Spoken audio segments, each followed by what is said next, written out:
I would like to call to order the regular City Council meeting closed session. Time is now 5:33. Deputy City Clerk Estrada, will you please call the roll? Yes, Mayor. Councilmember Frometa, Present. Councilmember Ortiz, Present. Councilmember Trujillo, Here. Mayor Pro Tem Pemberton, Here. and Mayor Sosa. Present, thank you. I don't see that we have any public comment. No, Mayor, we do not. Thank you. Well, actually, Deputy City Clerk Estrada, did we receive any written public comment regarding the closed session items to be incorporated into the record? No, Mayor, we did not. Thank you. Is there a motion and a second to close public comment? So moved. Second. Sorted by the mayor. The City Council will now recess to closed session under the following authorities. Item number 1, Government Code Section 54956.95, liability claim, David Holcomb versus City of Downey, workers' compensation, claim number 22-162561, WCAB number ADJ 158-10880, agency claim against City of Downey. Item number 2, Government Code Section 54956.95, liability claim, Michael Whitney versus City of Downey, workers' compensation claim number 21-153993, 20-152614, and 21-154677. WCAB number ADJ 142-87435, ADJ 142-87429, and ADJ 142-89453, agency claim against City of Downey. We will now recess to closed session. The time is now 5:34.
Dorothy, you guys ready?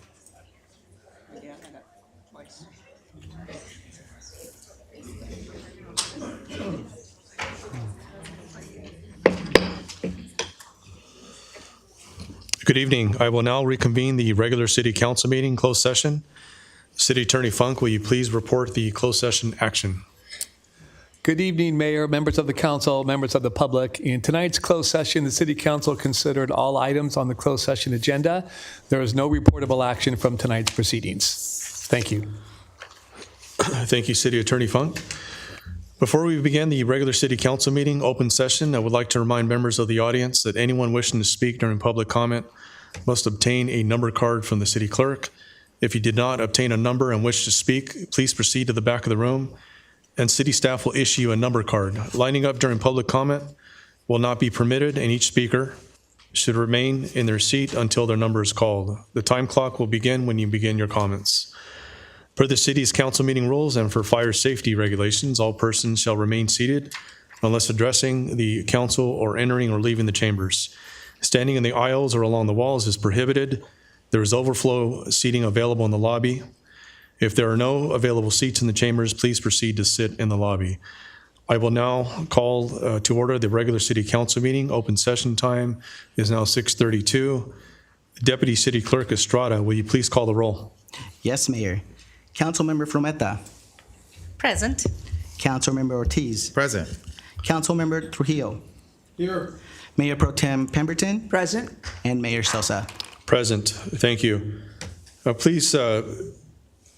Please join me in welcoming for the invocation Pastor Glenn Kravik from the Calvary Chapel, Downey.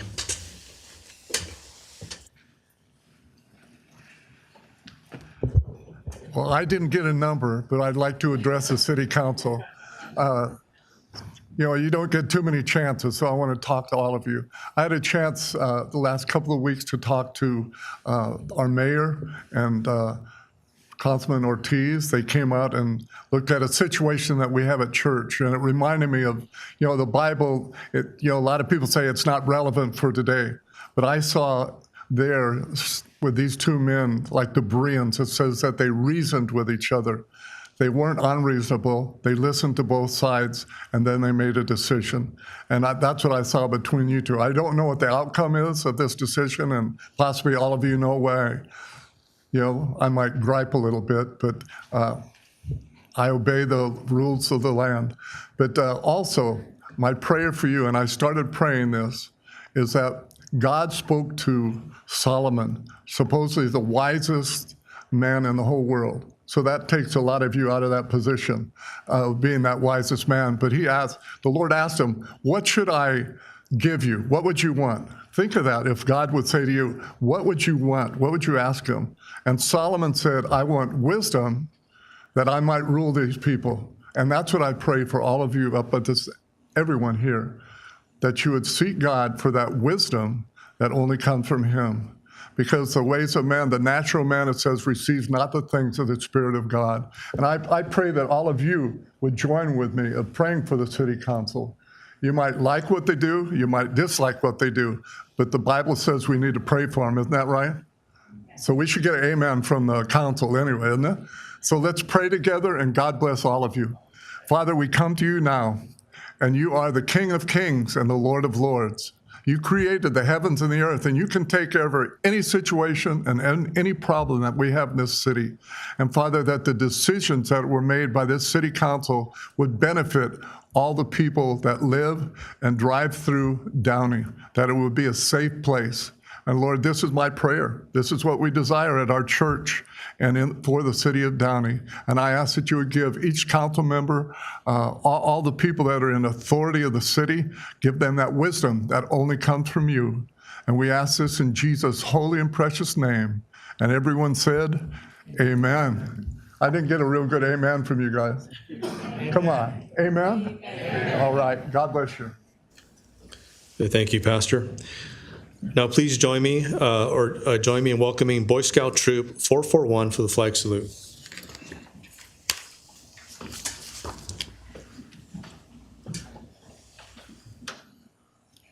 Please join me in the Pledge of Allegiance. Please place your right hand over your heart. Ready, begin. I pledge allegiance to the flag of the United States of America and to the republic for which it stands, one nation, under God, indivisible, with liberty and justice for all.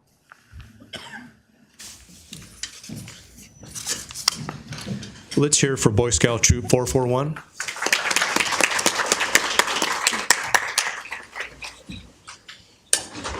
Thank you.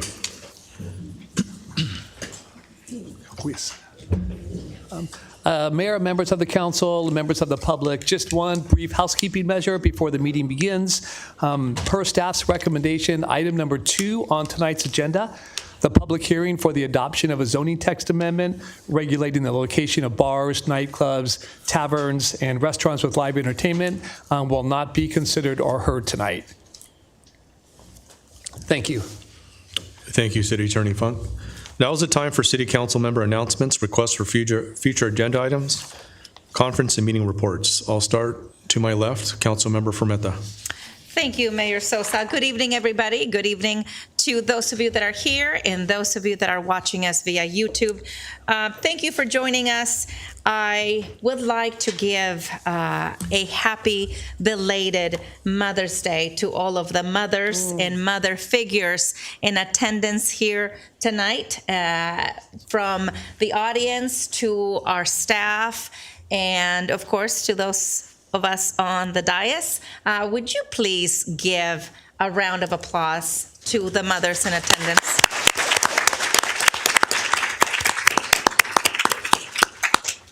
As a mother or a mother figure, the work that you do to impact those around you is enormous. And you're not only impacting your family, your nucleus, or those that perhaps consider you a mother figure.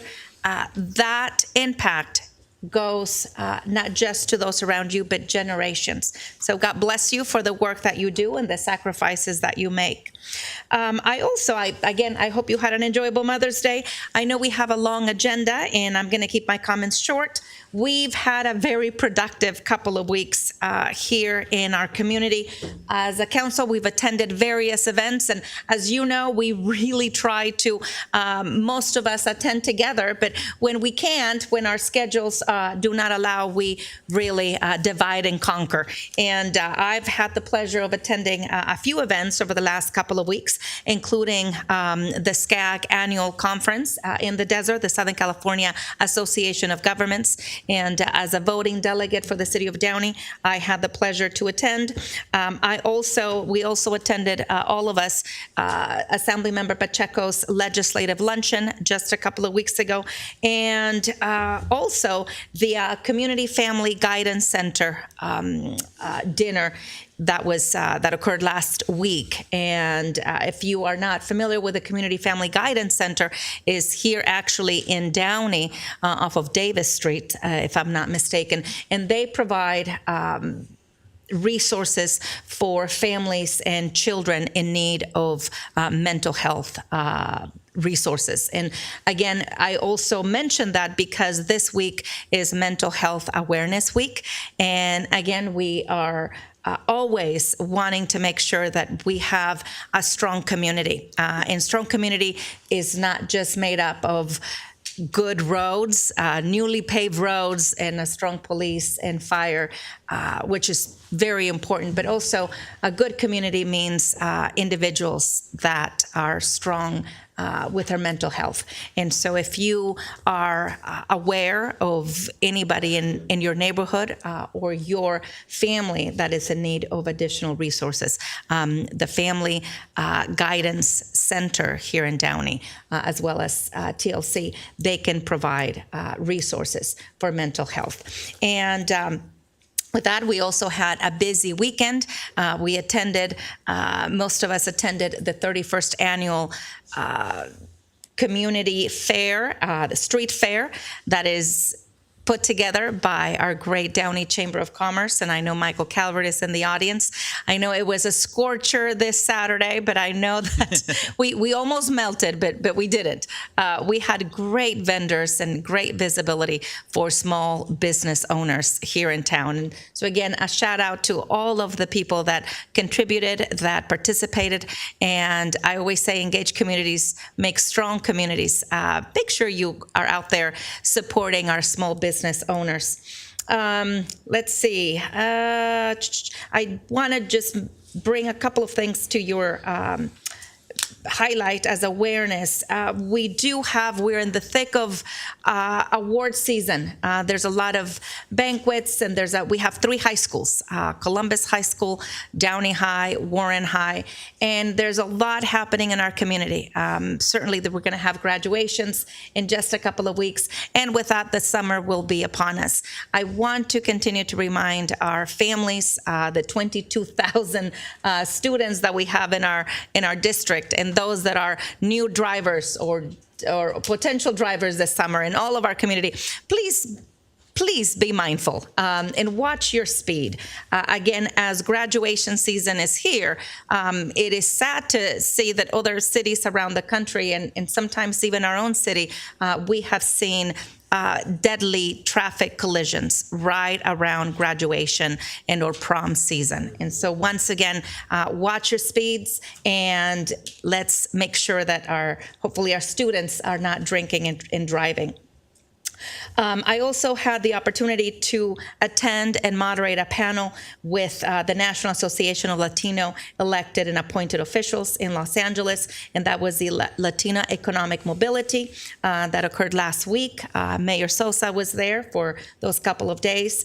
And also I attended the monthly Gateway Cities Council of Governments, the Gateway COG meeting, which I am a board member of. We discussed the county's change, and Downey being one of the independent cities that will be getting monies directly to address homelessness, different from the association with the Council of Governments. And I do want to make sure our community is aware. We know the issues we are facing with transient activity, and we continue to address that. We continue to have those conversations. We also discussed, through my involvement with the I-5 Joint Powers Authority, JPA consortium that involves various cities along the I-5 corridor, we discussed what you brought up to our attention multiple times, and that is the on-ramps and off-ramps around Downey. And I see some heads shaking. There is the need for the cleanups in those on-ramps and off-ramps in the freeways surrounding Downey, the I-5, the 605, the 105. And believe me, we are in communication. And this is not just a Downey problem. City of Commerce, City of Santa Fe Springs, City of Norwalk, we are all communicating. And in fact, there was a presentation that Caltrans did at the Gateway COG just last week, and we will be continuing to push for those cleanups and that maintenance.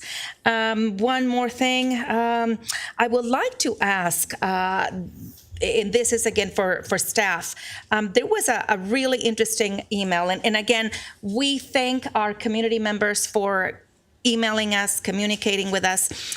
There was an email that came through from a very involved resident asking us to consider adopting standards for new outdoor lighting installations. And this is limiting to 3,000 K or less. As we know, as we move to install new LEDs and more fluorescent lighting, that high fluorescent lighting can have an impact in circadian rhythm and how we move around and just how bright those lights can be in industrial areas, in residential neighborhoods.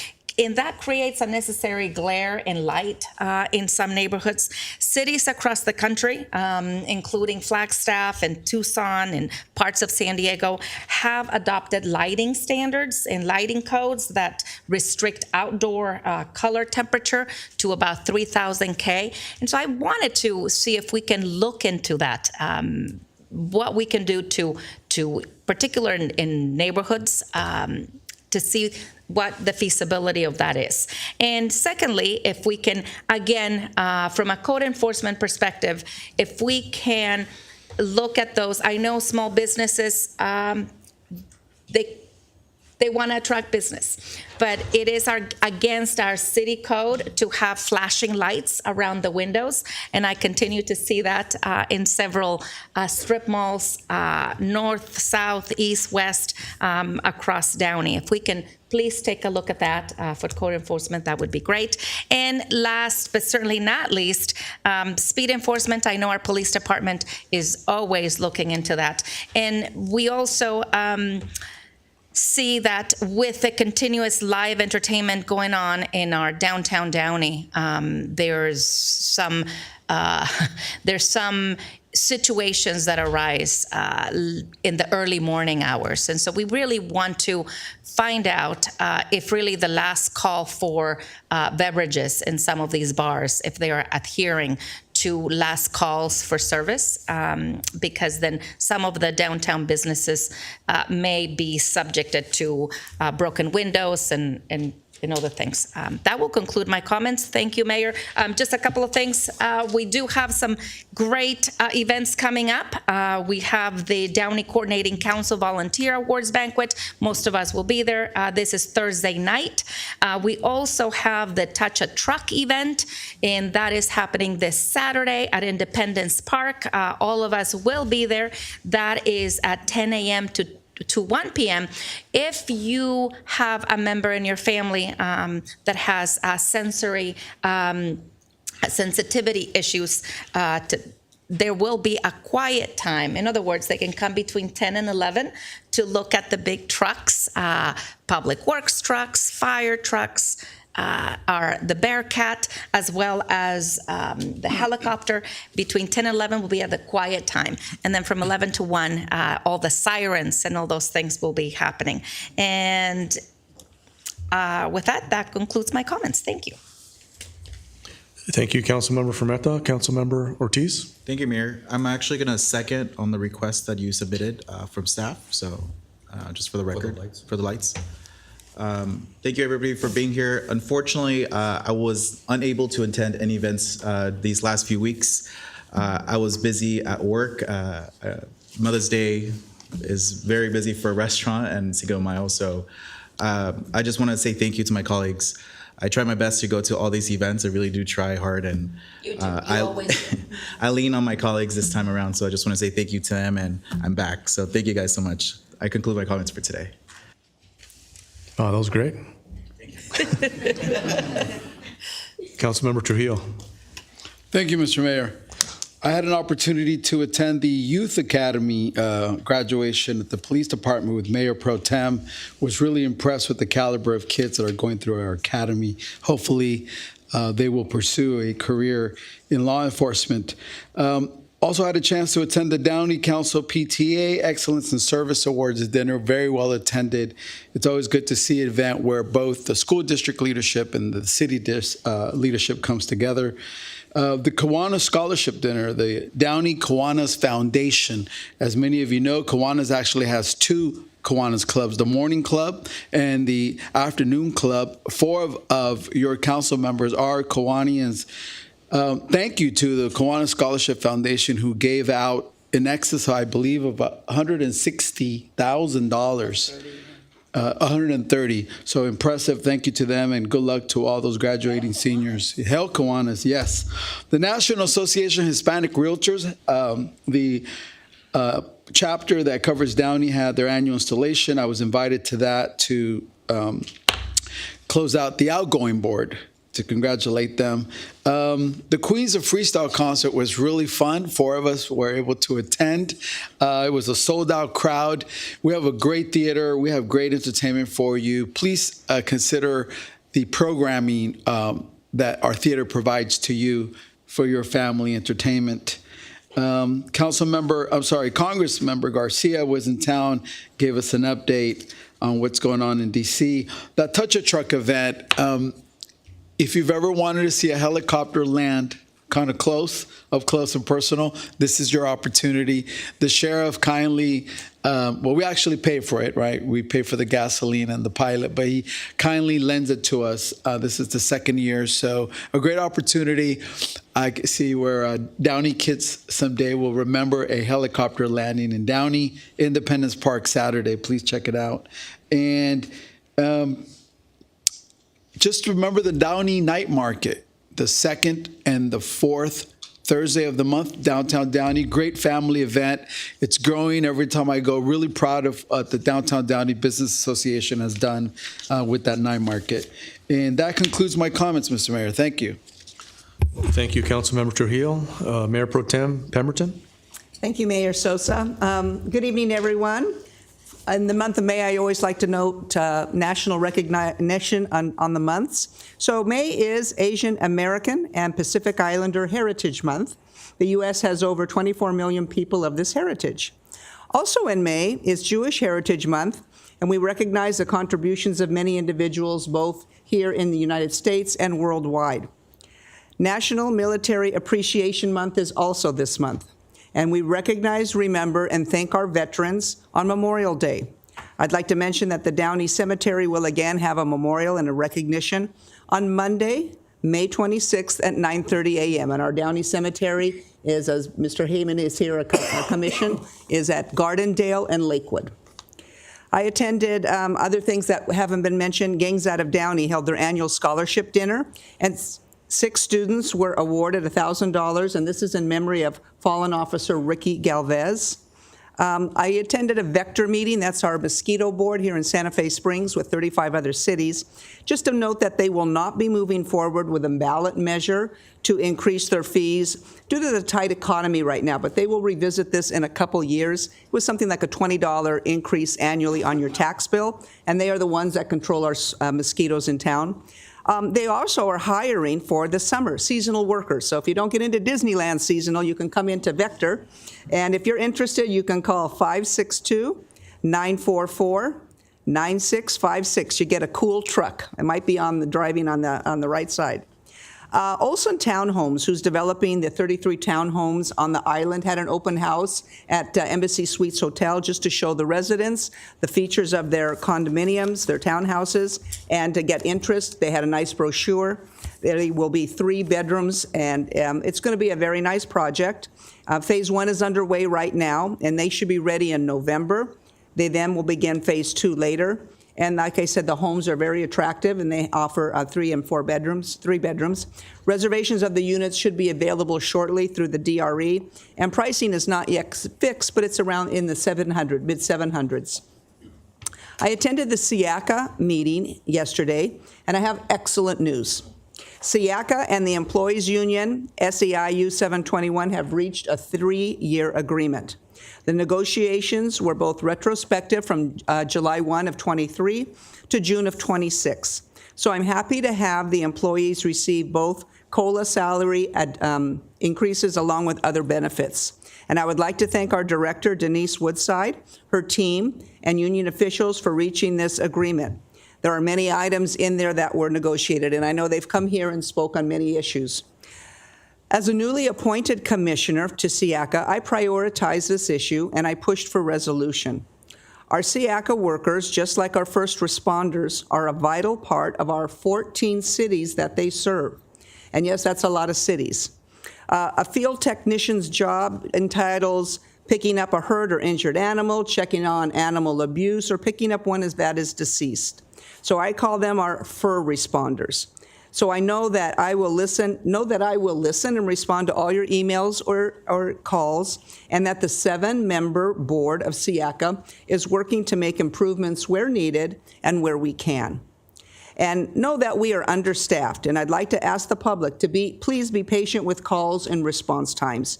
They are working as best they can to serve our 14 cities, and we're working to have a fully staffed facility. So if somebody is interested in working with animals, please have them go online to seaaca.org, SEAACA.org. A lot of employment opportunities here. I work with a few concerned people on getting extended times on a couple dogs for rescue. I just wanted to share some good news. And with the help of our director, we were successful. Bear was a beautiful red husky, and that was picked up by a rescue. We located Duke. Somebody was looking for that dog, but it was at the county shelter and not SIACA, but we reached it and number. And I delivered 400 pet blankets to SIACA and a couple of cat rescues and fosters that needed it. I'm working to try and get a low-cost or free program to spay and neuter cats in Downey, because that was on pause since the pandemic, and that was a long time ago. But the best way to stop overpopulation, of course, is spaying and neutering. I'm sounding like Betty White right now, but I'm really pushing on my SIACA right now. The bottom line is, please adopt a cat or dog and to stop overcrowding in shelters. And I have this flyer. It's called the Class of 2025 that SIACA put out. And all dogs and cats are $20.25. And it includes spaying, neutering, microchipping. And this goes on from May 6th to June 28th. So please go by the shelter. Get your grad a pet for the summer and really help this overpopulation program. I'm happy to say that I've arranged for my first chicken to be adopted. So in going online and looking at the pets, there was a baby chicken brought in from Norwalk. My friend in town has some hens. Yes, that's legal. And she has some hens, and she said, I'll go down and get that baby chicken. And sure enough, she picked it up, and now it's part of her family. Thank you, Monica. So my fish chicken. So, and lastly, I'd like to mention that our former mayor, Rick Rodriguez, he told me that after his meetings when he was in, he would showcase a pet, and that would be on social media to adopt a pet that week, and I hope to do that as well. Again, the way to stop euthanization in our shelters is to adopt pets and spay and neuter so they don't get there in the first place. I know we have a crowd waiting to go, but I just want to say on our consent calendar, we're approving a lot of roadways that are being paved, and you can see the difference. 277 streets have been paved. We're still continuing on with a few more residential, and so thank you for our city staff, Public Works, for getting all those streets taken care of. And we're paving a couple parking lots in the summer. It's going to be Barbara Riley Park parking lot, Wilderness, Golden, Treasure Island, and then 2 downtown lots. The one by the post office, that'll be paved as well. So we also are purchasing over 20 fire hydrants. We're going through, we're updating them or replacing them if they're unneeded. And with that, I'd also want to give a shout out to our Parks and Rec Director, Director Jason Chacombe, for coordinating so many activities. Did you receive your Downey Orbit? Jason, where are you? See, Downey Orbit? It is loaded, but I pulled out park pop-ups, Camp Downey, performing arts, another camp, space camp, skate park day, Columbia Memorial, and even for adults, we have bus trips and things of that nature. So great job, Park and Rec. You are busy. You will be busy all summer, and thank you very much. Thank you. And Wild Child Friday night at the Downey Theater. Mr. Mayor, if I can add something related to MPT Pemberton. Sure. Thank you. On the note of repaving streets all over our city, I would like to request, there's got to be a way, since we do allow the safe and sane fireworks, as we are spending so much money repaving our streets all over our city. Every time we celebrate 4th of July, and sometimes other people celebrate other things, maybe a Dodgers win, and they do the fireworks on the streets, that really causes our brand new, costly, repaved streets to fracture once again. And so is there a way that we can provide some guidance as to something to put under those fireworks to protect the streets? Because again, I know this is a hot topic and I don't mean to get into a rabbit hole, but you mentioned, and we've been working and it's on the agenda tonight. I want to make sure our city and our residents know, because we hear it all the time. The streets need paving, well, guess what? We're spending millions and millions, and then those streets get broken very quickly with fireworks. Yeah, we'd be happy to put together some sort of public information about the proper use of safe and sane and how to make sure we don't make any damage as a result of its usage. Absolutely. Thank you. Thank you. And the Wild Child concert, by the way, that MPT Pemberton mentioned, is a tribute to Jim Morrison of the Doors. So for those of you who don't know. Oh, yes. Yeah. Thank you all for being here. It's nice to see a good-sized crowd. Thank you for participating in this civic process. I do have a few notes. There was a significant day of remembrance that took place on April 24th since our last meeting, and I do want to recognize and acknowledge the Armenian Genocide Remembrance Day. Over 30 countries, including the United States, have formally recognized the Armenian Genocide. It is also widely considered the first genocide of the 20th century. The genocide was orchestrated by the Ottoman Empire during World War I, resulting in the systematic extermination of approximately 1.5 million Armenians.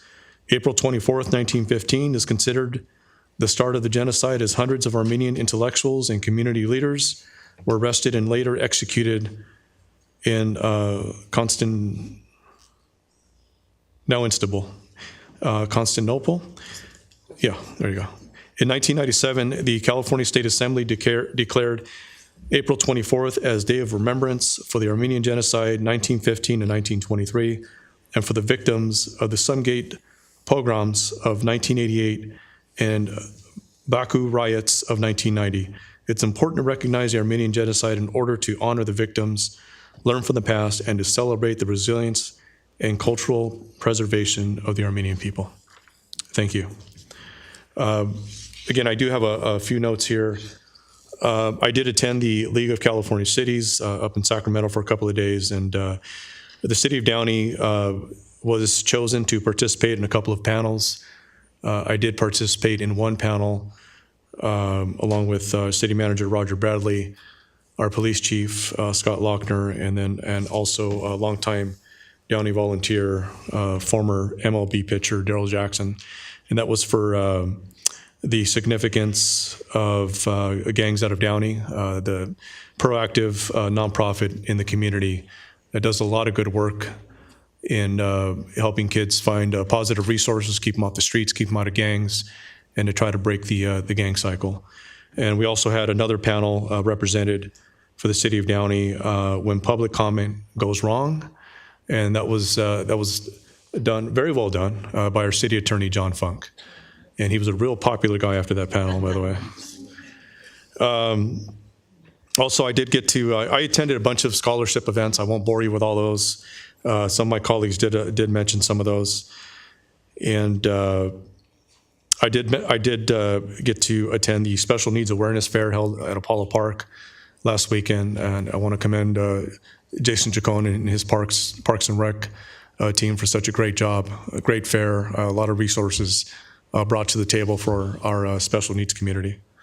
So thank you for that. I do want to mention there's a couple of events coming up. We will have our Veterans Appreciation Breakfast.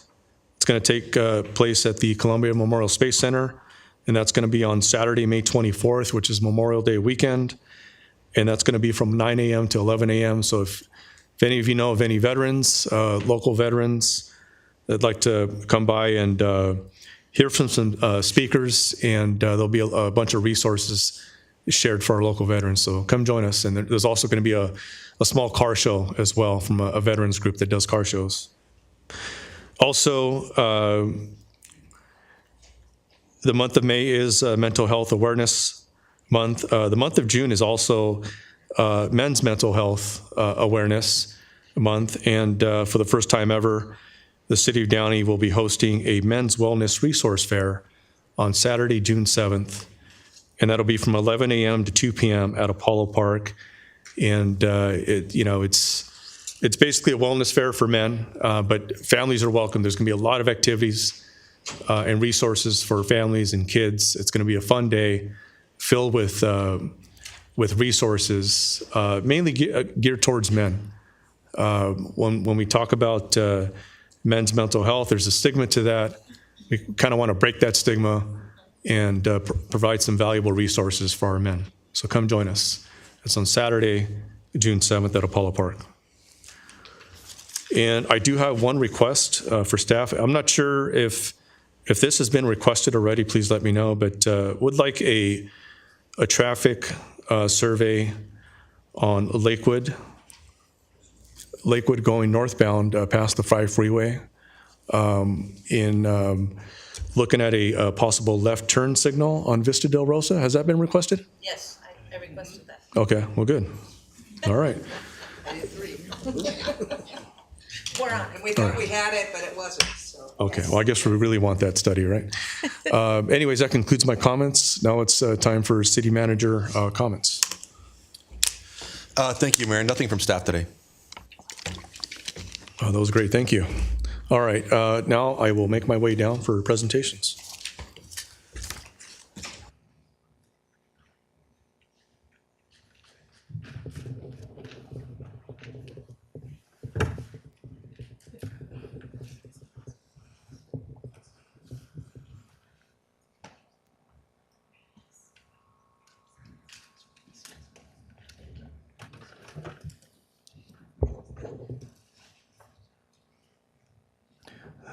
Good evening.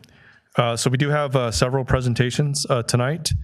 The first one is presentation of the city tile plaque to retiring employee, George de la Torre, Public Works Maintenance Lead Worker with 27 years of service.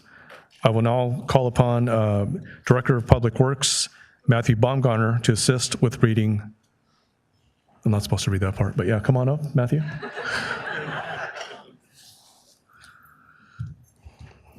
I see elected officials do that on TV, and then I just did that, so anyways.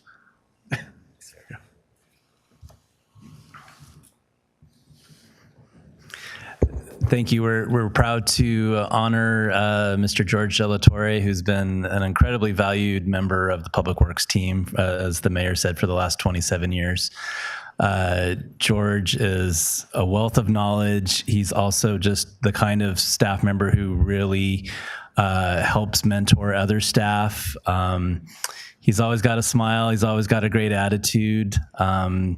We're just incredibly proud to have worked with him all these years. And I personally, and I know all of our team that's here tonight, really are going to miss him and feel his loss. But we're also really happy that he's moving on to the next stage in his life and moving on to Texas for retirement. And George, thank you for everything you provided to the city, your service. We're all going to miss you.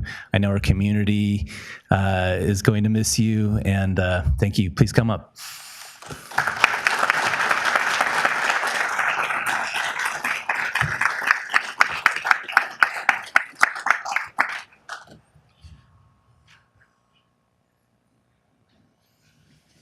George, you might have to say a couple words. Sorry.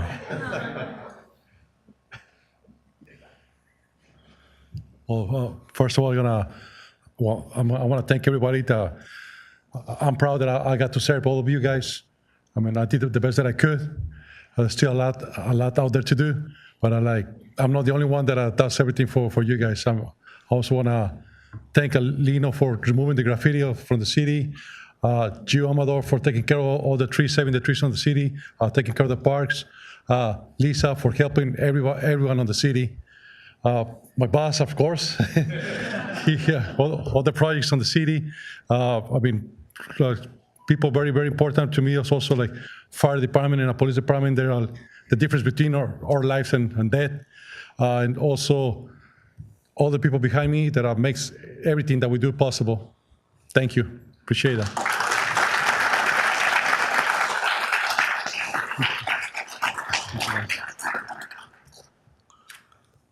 City Manager Roger Bradley.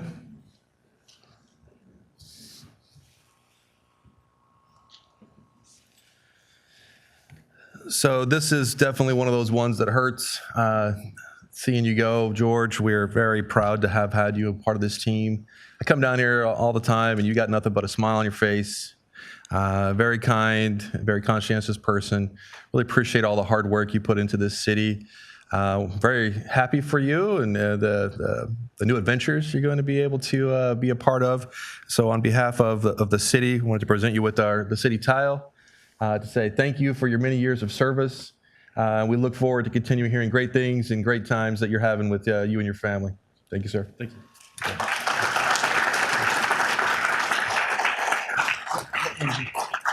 One more thing before I forget is my wife over there, she supports me through everything, and my kids. Thank you.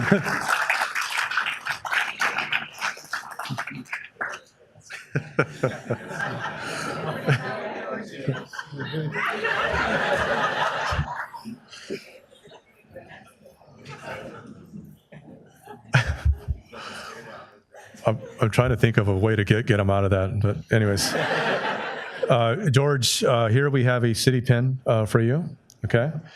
And then also a certificate of recognition. It reads, 27 years serving the community of Downey, given with sincere appreciation for your outstanding contributions to the Downey Public Works Department as a maintenance lead worker, given this day, the 13th day of May 2025. Thank you so much, George.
Thanks, everyone.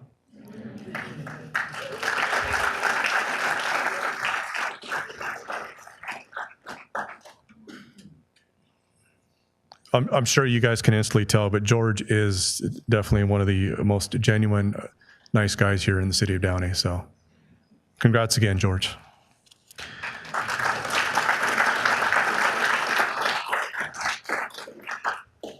Okay, now we will move on to a proclamation for National Police Week, which takes place May 11th through May 17th. In recognition of National Police Week 2025, the City of Downey honors the service and sacrifice of law enforcement officers who have lost their lives in the line of duty while protecting our communities and safeguarding our democracy.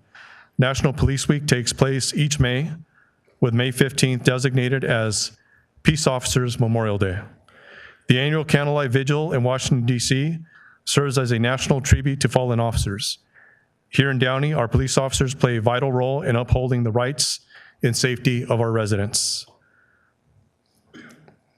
Facing daily challenges with dedication and courage, it is important that our community understands and appreciates the responsibilities and commitment of our police department. We call upon all citizens and organizations in Downey to join in observing Police Week and to honor both past and present officers for their faithful, loyal service and enduring dedication to protecting all members of our community. If I can please have our Police Chief, Scott Lochner, join us up here.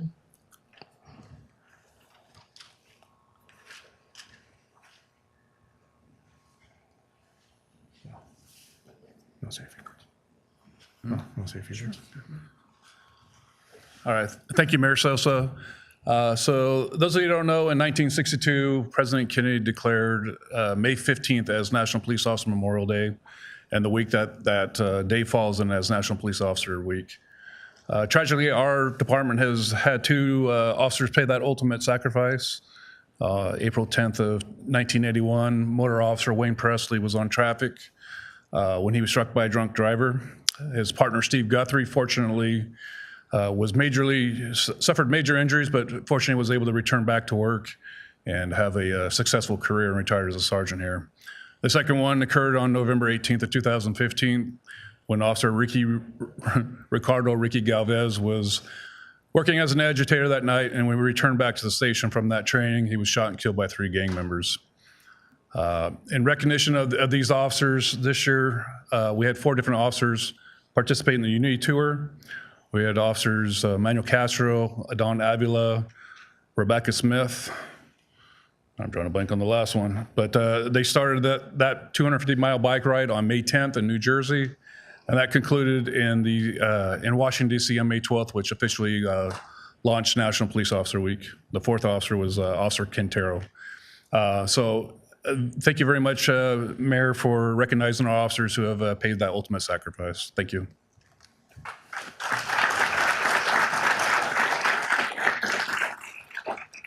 Thank you, Chief Lochner. So now I present this proclamation for National Police Week, May 11th through 17th, 2025, to recognize National Police Week and to honor the service and sacrifice of those law enforcement officers killed in the line of duty while protecting our communities and safeguarding our democracy. Whereas National Police Week takes place each year in the month of May. Actually, I think I just read all that. So now, therefore, as I, Mayor Hector Sosa, call upon the citizens of Downey to join me in emphasizing National Police Week. And let's give it up for Downey PD and our Chief Lochner. Thank you.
Thank you.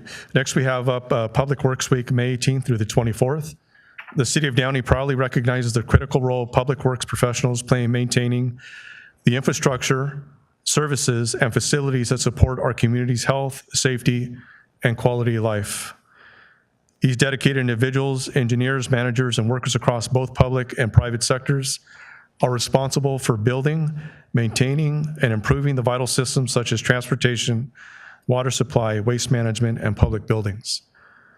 As we mark the 65th Annual National Public Works Week, May 18th through the 24th, 2025, we, the City of Downey, do encourage all residents to join in honoring the contributions of public works professionals and participate in activities that highlight the importance of their work in creating resilient, sustainable communities. And I've always maintained that our first responders always get a lot of love, rightfully so. But I will say, Public Works, the unsung heroes behind the scenes, they get the stuff done. So we have safe roads and enough water and just safe neighborhoods overall. So I'd like to really acknowledge our Public Works Department. Please join me.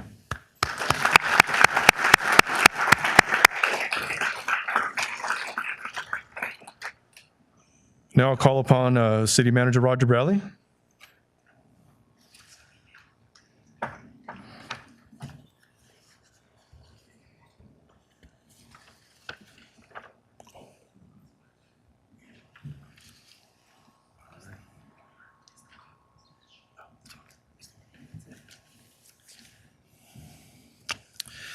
All right, thank you, Mayor. So today we honor those city employees who exceed expectations, demonstrating a unwavering commitment to public service. These problem solvers, innovators, and team players make a real difference for our community and for our residents. So these individuals have been nominated by their department heads. Their dedication and passion inspire all of us to help make this city special. So it's my pleasure to introduce the exemplary employees of the year from each of our departments. So as your name is called, I'll read off a brief description of this individual, but please, as your name is called off, come forward and stay up here and we'll take a picture at the end. But we'll start off with the city clerk function. We have Priscilla Blanco. Priscilla has been working for the Downey City Clerk's office for approximately 1 year and is tasked with processing public records requests as well as providing customer service at the counter and over the phone. Priscilla was selected as exemplary employee for her strong work ethic. She is dedicated and committed, thank you, Mayor, for passing those out, to providing high-quality work. In her short tenure with the City Clerk's office, Priscilla has proven to be a valuable asset to the Downey team. Thank you, Priscilla. From the City Manager's office and City Council, we have Shantae Doran.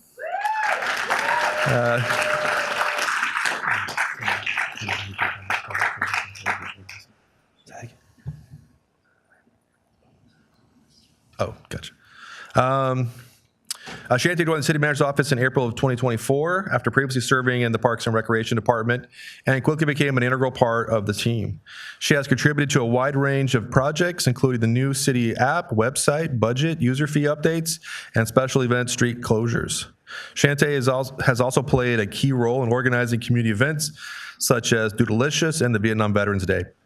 Her work ethic, versatility, and positive attitude have made her a tremendous addition to the department. So congrats to Shantae.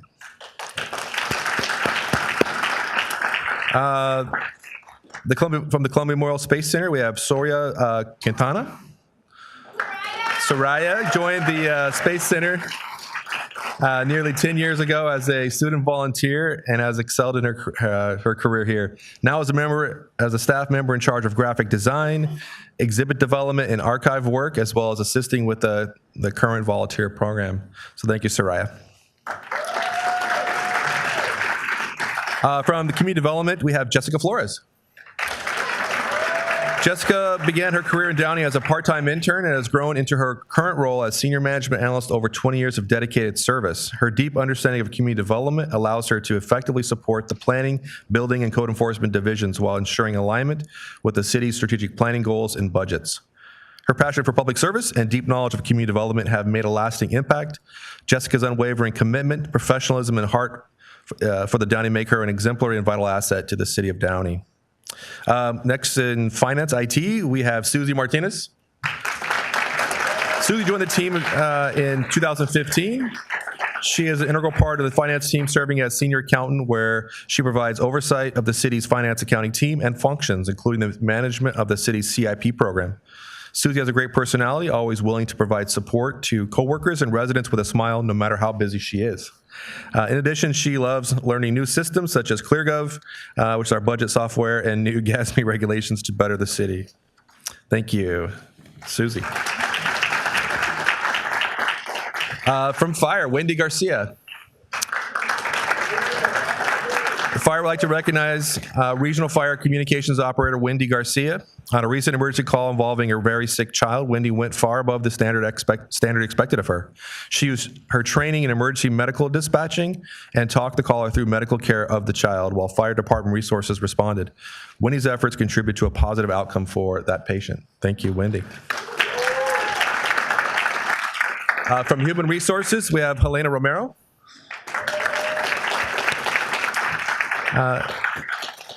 Helena is a human resources specialist and is responsible for assisting with the city's recruitment efforts, processing payroll actions, and new employee onboarding. Helena has been selected for her spirit of teamwork, dedication, and a healthy dose of humor that makes her workplace not just productive, but a joy to be a part of. Helena embodies team spirit and is always the first to jump in and lend a hand, ensuring our time-sensitive work stays on track. Please join me in congratulating Helena and thanking her for her service. Next, we have the library, Gladys Espinoza. She may not be here today, but I want to thank her. She's always quick to help throughout the library, but goes above and beyond her duties in the adult literacy program, managing the unit's annual budget, booking study rooms for literacy tutors and students, and provides program support for regular and special programs and events. Congratulations, Gladys. All right, Parks and Recreation. We have Alejandra Garcia. All right. Alejandra, or Alec Garcia, has exemplified the highest standards of public service through her unwavering dedication and passion for community enrichment. With over 9 years of service to the Parks and Recreation Department, 5 of those in a full-time capacity and 4 part-time, Ale has consistently demonstrated a deep commitment to enhancing the quality of life for Downey residents of all ages. Throughout her tenure, Ale has made a lasting impact across a wide range of programs, including senior services, special events, aquatics, and day camps. Her thoughtful leadership and keen organizational skills ensure that every initiative, from citywide celebrations to daily programming, is executed with excellence and care. Ale's ability to seamlessly balance diverse responsibilities while fostering a warm, inclusive atmosphere speaks to her professionalism and compassion. Her tireless efforts not only elevate the services offered by the department, but also inspire those around her. Alejandra is a true cornerstone of the Parks and Recreation team and a shining example of public service at its finest. Thank you.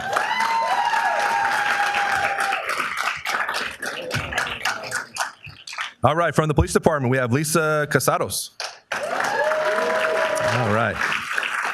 Lisa has commendably served as a dispatcher with the police department since 2002. Police dispatchers serve as a vital link between the community and first responders, ensuring that emergency calls are handled swiftly and effectively while providing critical support to officers in the field. Since September 2024, Lisa stepped into the role of acting dispatch supervisor, where she has excelled in leading and managing a team of 17 dispatchers. Her ability to balance the demands of supervision while maintaining the highest standards of service reflects her exceptional leadership and dedication. Congratulations, Lisa. And last, but certainly not least, we have Ming Kut from Public Works Department.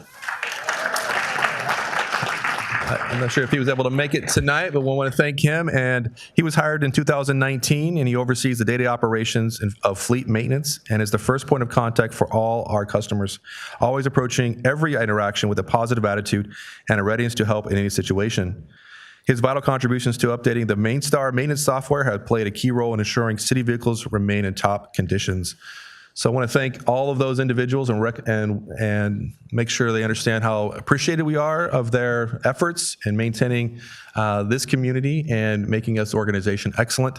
But we also want to thank every public service employee that we have. This is Public Service Recognition Week, and we want to thank you all for the service that you provide to this community, to this organization. I'm proud to be a part of it and to work with you. But again, you are the lifeblood of this organization and things you do. So thank you to all of our staff for their efforts. With that, we'll take a picture if we can, get everybody in front here.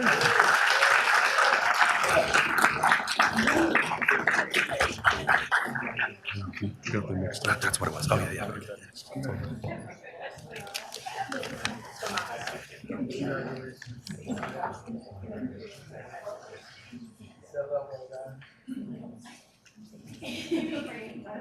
There was a gentleman who brought flowers for somebody. Where is he? Why don't you come bring him the flowers? Anybody else bring flowers?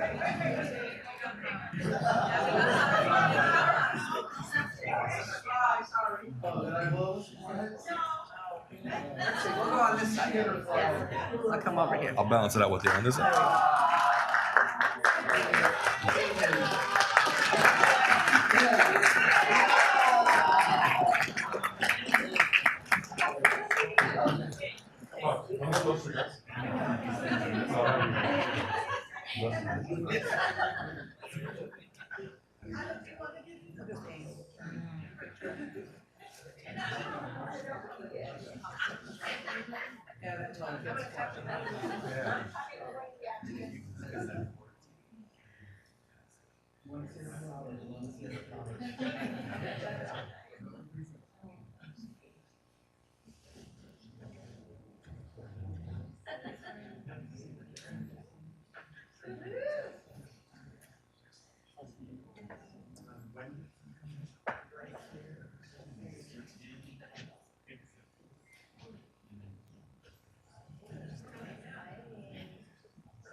Okay, our next, thank you all. Our next proclamation is for Public Works Week. I'd like to call on Matthew Baumgartner.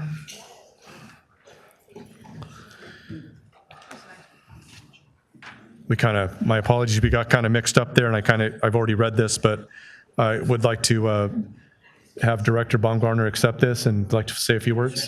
Go.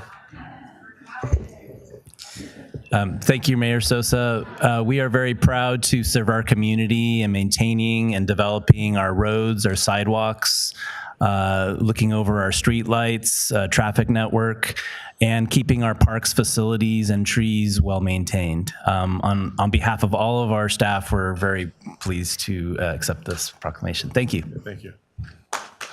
Take a picture.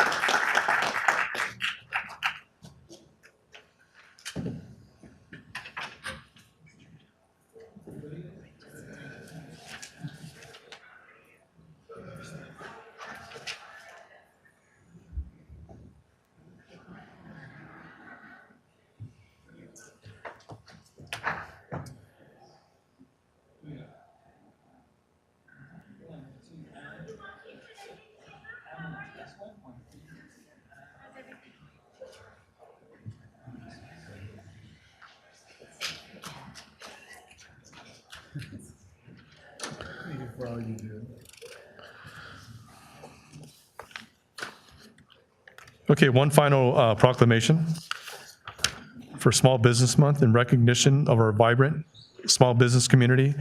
The city is excited to proclaim May Small Business Month. Small businesses in Downey create local jobs, provide essential goods and services, make our community's quality of life better, and give Downey its unique character. And small businesses are the backbone of any community. To support our small businesses, we are partnering with the Small Business Administration, the SBA, this month to offer free workshops to entrepreneurs and small business owners to help them start and expand their businesses. To register, please visit the city's economic development webpage. Here to accept the proclamation is Beatrice Devis, Economic Development Specialist from the SBA.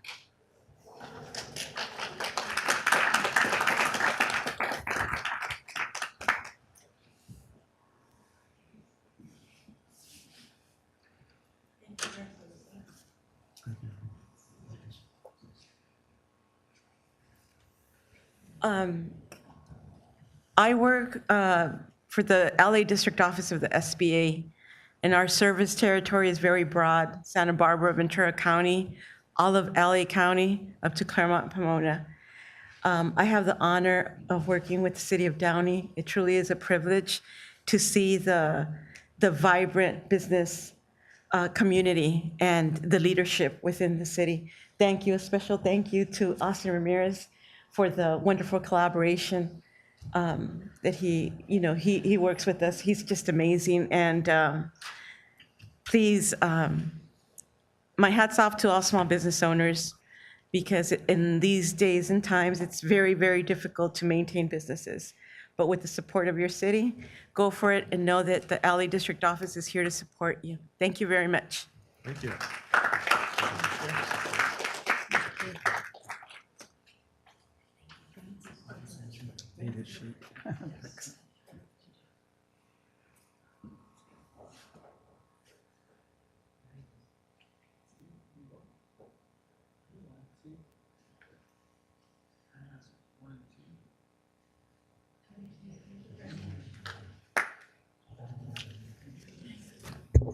Okay, that concludes our presentations.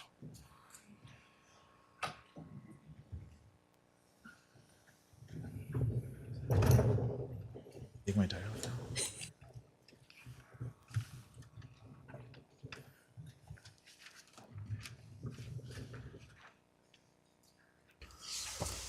Okay. There's one public hearing this evening, amendment to the Article 8, Building Regulations of the Downey Municipal Code to repeal Chapter 7, Abandoned and Vacant Property Registration and Maintenance, and replace with a new Chapter 7, Vacant and Abandoned Property Maintenance, Security, Registration, and Monitoring Requirements, regulating the maintenance and security of vacant properties within the City of Downey. That City Council introduce an ordinance to repeal Chapter 7, Abandoned and Vacant Property Registration and Maintenance, and replace with a newly entitled Chapter 7, Vacant and Abandoned Property Maintenance, Security Registration and Monitoring Requirements, regulating the maintenance and security of vacant properties within the City of Downey. The hour having arrived, the public hearing is now open. The time is now 7:35. Deputy City Clerk Estrada, do you have proof of publication? Yes, Mayor. Thank you. Can I have a motion and a second to receive and file the publication? So moved. Second. Please vote.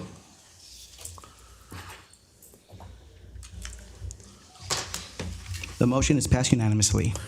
Thank you. City Manager Bradley, is there a staff report? Yes, Mayor. Community Development Director Wheatron will provide the report. Thank you for the introduction, City Manager Roger Bradley. Tonight, I'm pleased to present a follow-up to an item that's previously been brought to the City Council regarding standards for maintenance and security of vacant lots and vacant buildings and vacant properties. Tonight, I want to introduce our planning consultant, Lindsay Ortega, who will be providing an overview of the framework for the vacant lot ordinance and the next steps for your consideration. And before the presentation, I would also like to thank the collaboration between the Code Enforcement Division and the Planning Division and city staff internally to bring this project forward to you. As you will see in the presentation, there's a lot of work that goes on behind the scenes to get this item ready for you. And with that, I'll turn it over to Ms. Ortega. Thank you. Good evening. Good evening, Mayor Sosa and members of the City Council. My name is Lindsay Ortega, and I'm a planning consultant. Before you today is an amendment, and I'm also recovering from a cold. Before you today is an amendment to Article 8, Building Regulations of the Downey Municipal Code to repeal Chapter 7, Abandoned and Vacant Property Registration and Maintenance, and replace with a new Chapter 7, Vacant and Abandoned Property Maintenance, Security, Registration, and Monitoring Requirements Ordinance.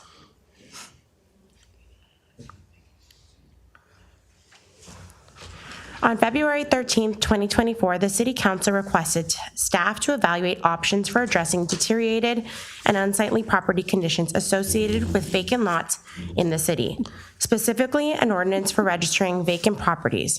Although the city has an existing ordinance requiring registration and maintenance of vacant and abandoned properties, the ordinance is more geared towards addressing the issues created by bank-owned and foreclosed properties in the city. The adopted provisions of the ordinance require that owners of foreclosed properties maintain and secure such properties so that they do not become an eyesore or create a public nuisance to the community. At its May 28, 2024 meeting, the City Council discussed options for amending the city's vacant property ordinance to expand the ordinance to apply the property maintenance standards to all properties that have evidence of vacancy, even when not associated with a foreclosure. Vacant properties can include buildings that are unoccupied for long periods and lots that are unimproved.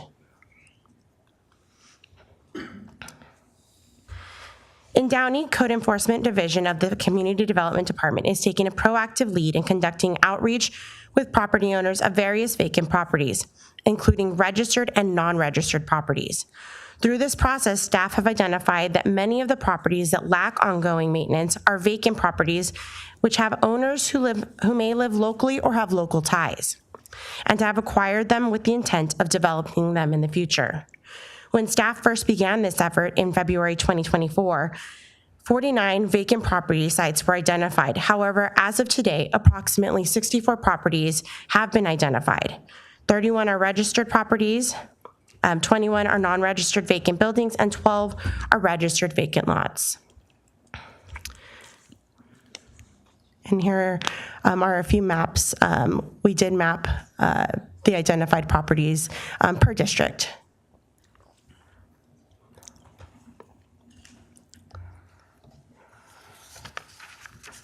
Could you go back to the slide that mentioned the number of properties? Go back one more. This one. This is when initially Correct. started, but now is. Now we've identified 64 vacant property sites. Yes.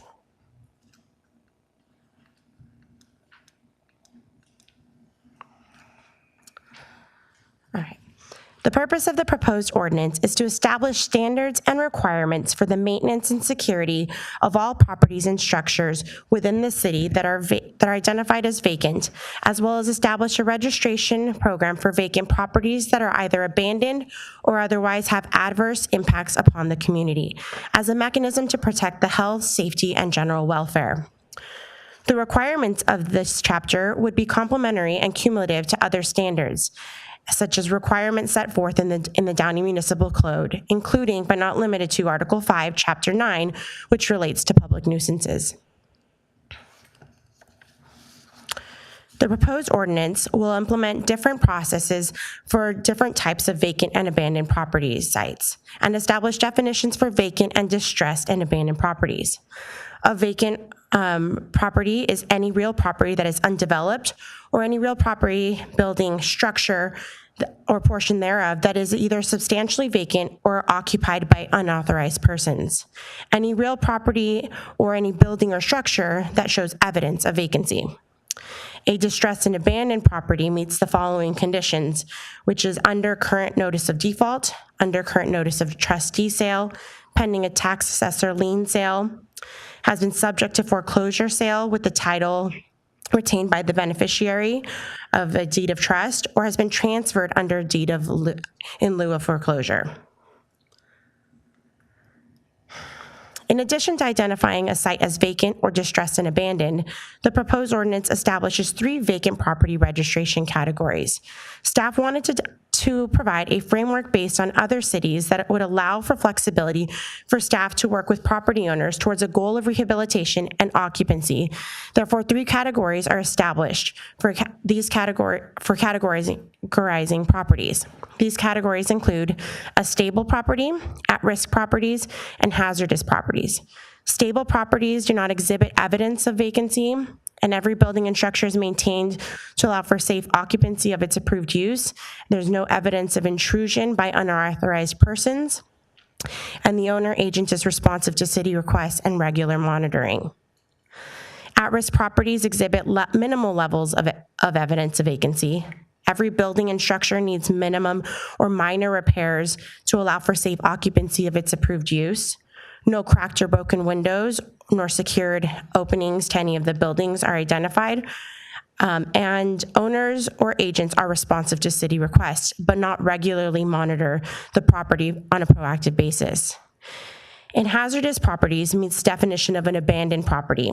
Property that is not maintained demonstrates significant evidence of vacancy.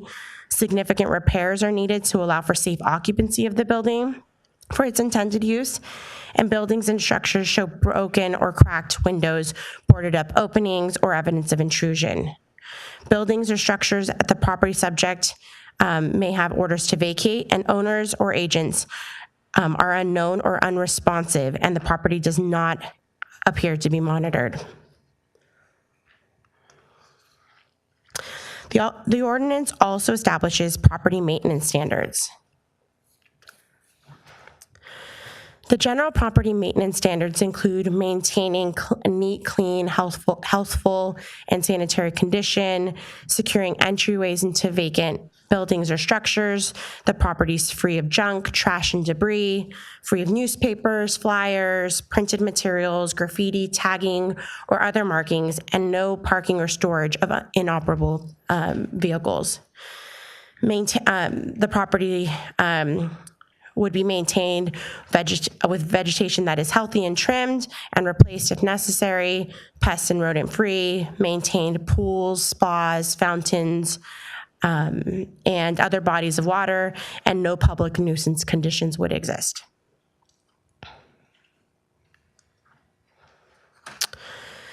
Vacancy duration triggers additional maintenance requirements. So properties that are less than 30 days vacant or identified to be vacant would have general property maintenance standards summarized on this slide. No public nuisance conditions would, identified in the previous slide, and no public nuisance conditions would exist. 30 days or more,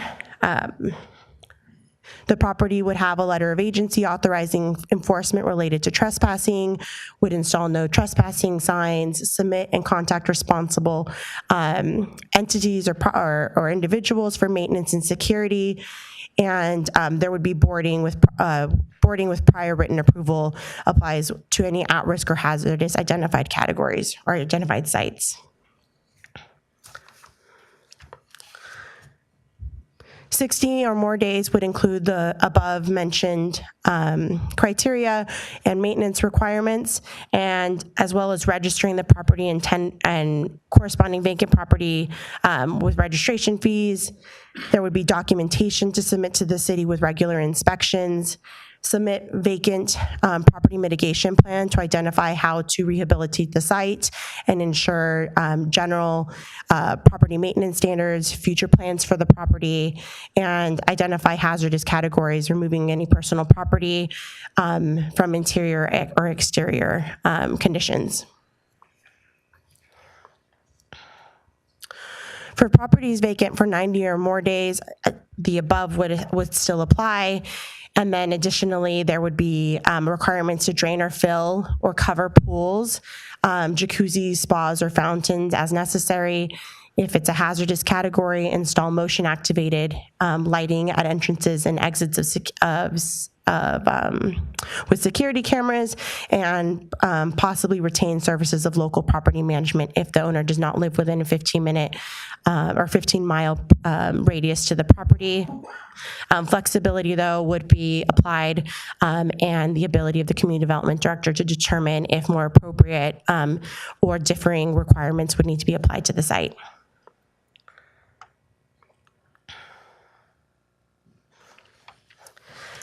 In addition to the 30, 60, and 90-day maintenance requirements, the ordinance includes provisions for properties identified as at-risk and hazardous properties for more than 365 days.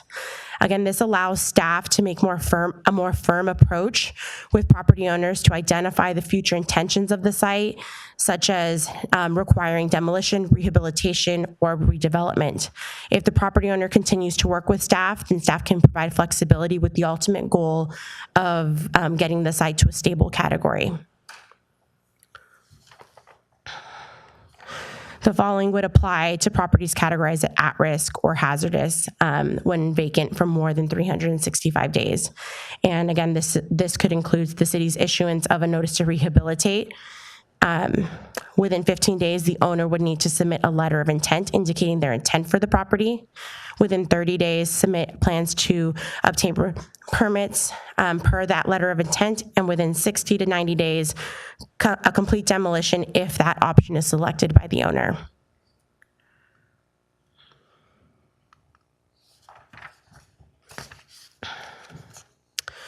The ordinance establishes property security standards as well. And general property security standards for vacant properties and structures would include, in general, closed, locked, and secured facilities or premises to prevent unauthorized access, boarding, which would apply when vacant for 30 consecutive days or categorized as at-risk or hazardous. Security patrol services would apply for vacant for more than 180 consecutive days and categorized as at-risk and hazardous. And additional security measures may also be recommended by the city, such as fencing, cameras, lighting, increased security staffing, and the like for properties in any category.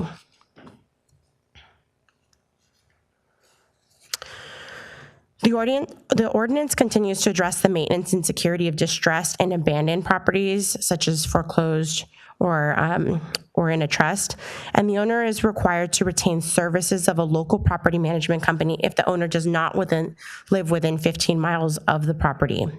And the same general maintenance and security standards would be applied to vacant properties and structures that are applied to vacant properties and structures would apply to these types of properties.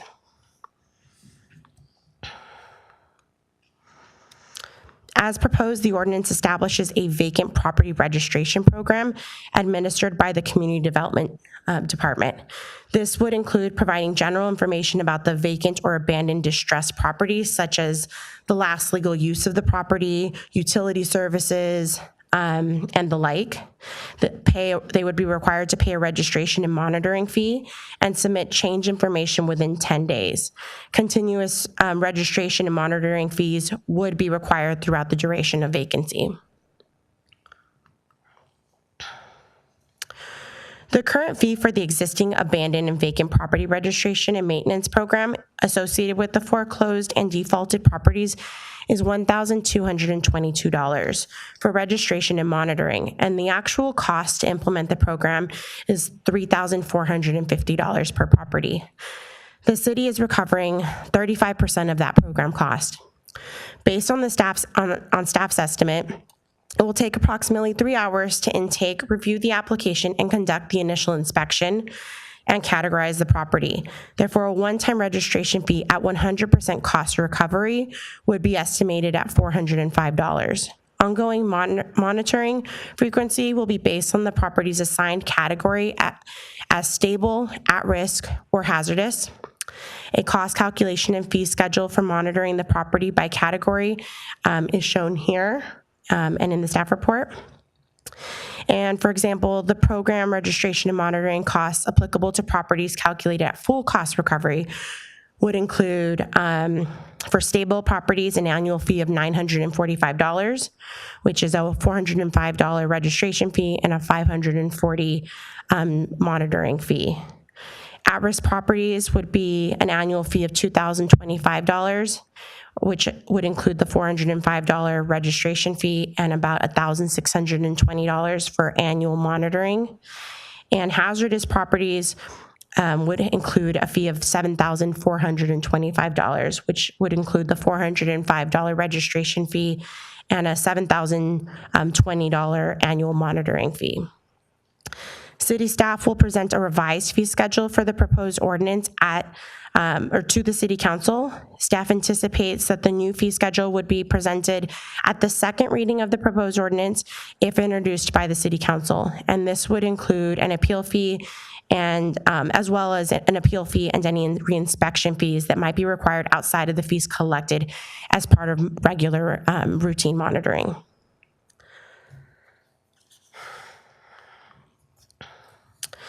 Staff has reviewed the proposed ordinance for compliance with the California Environmental Quality Act. Upon completion of this review, it has been determined that this action is exempt from CEQA, CEQA section 15060C2, which states that the projects that do not result in a direct or reasonably foreseeable physical change to the environment are not subject to CEQA review.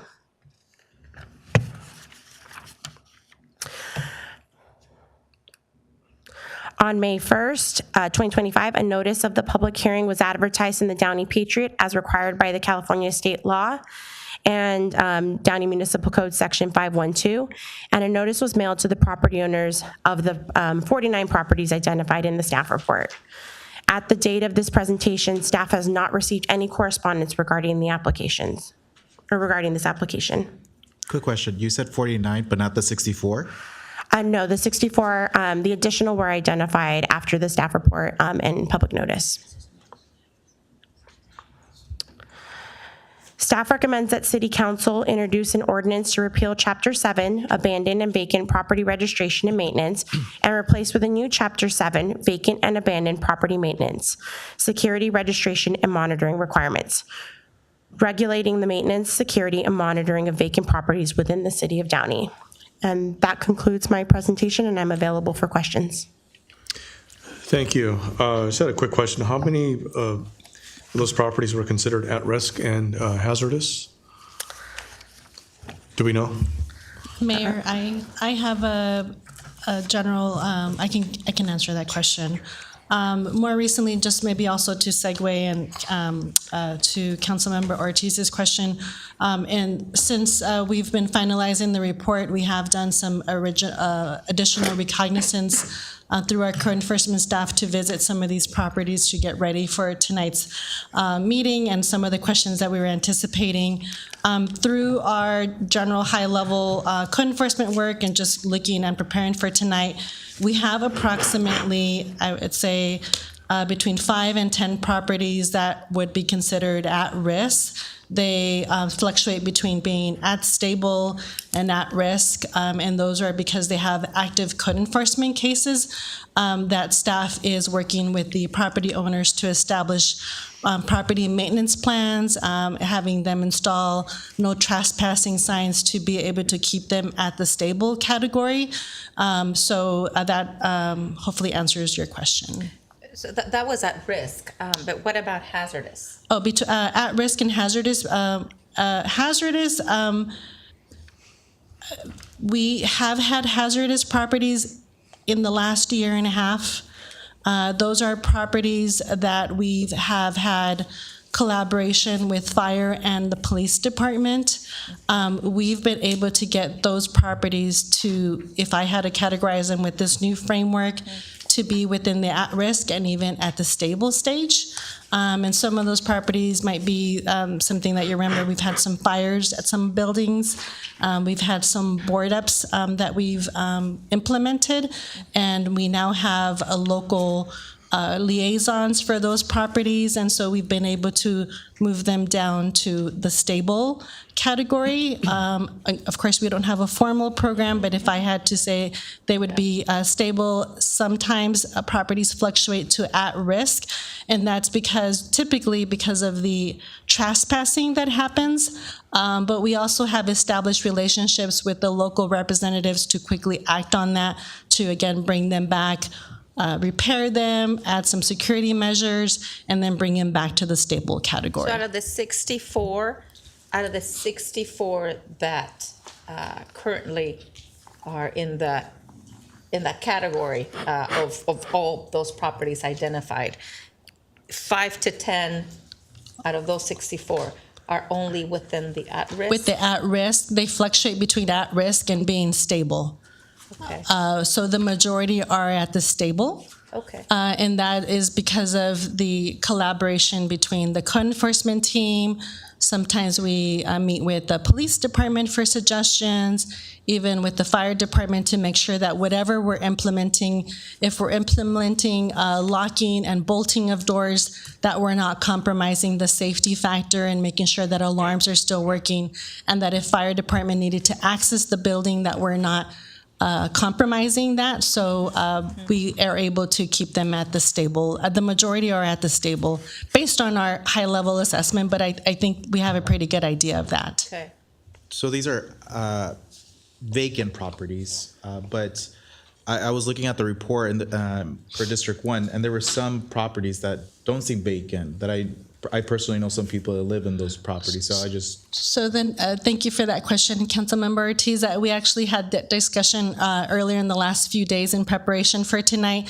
Because we did the research quite a bit ago to present the options to the City Council, we haven't been focused on keeping track of the original list for the purpose of would they be stable, at risk, or hazardous, but rather through the code enforcement stages. So yes, a large number of the properties that were listed are now currently occupied.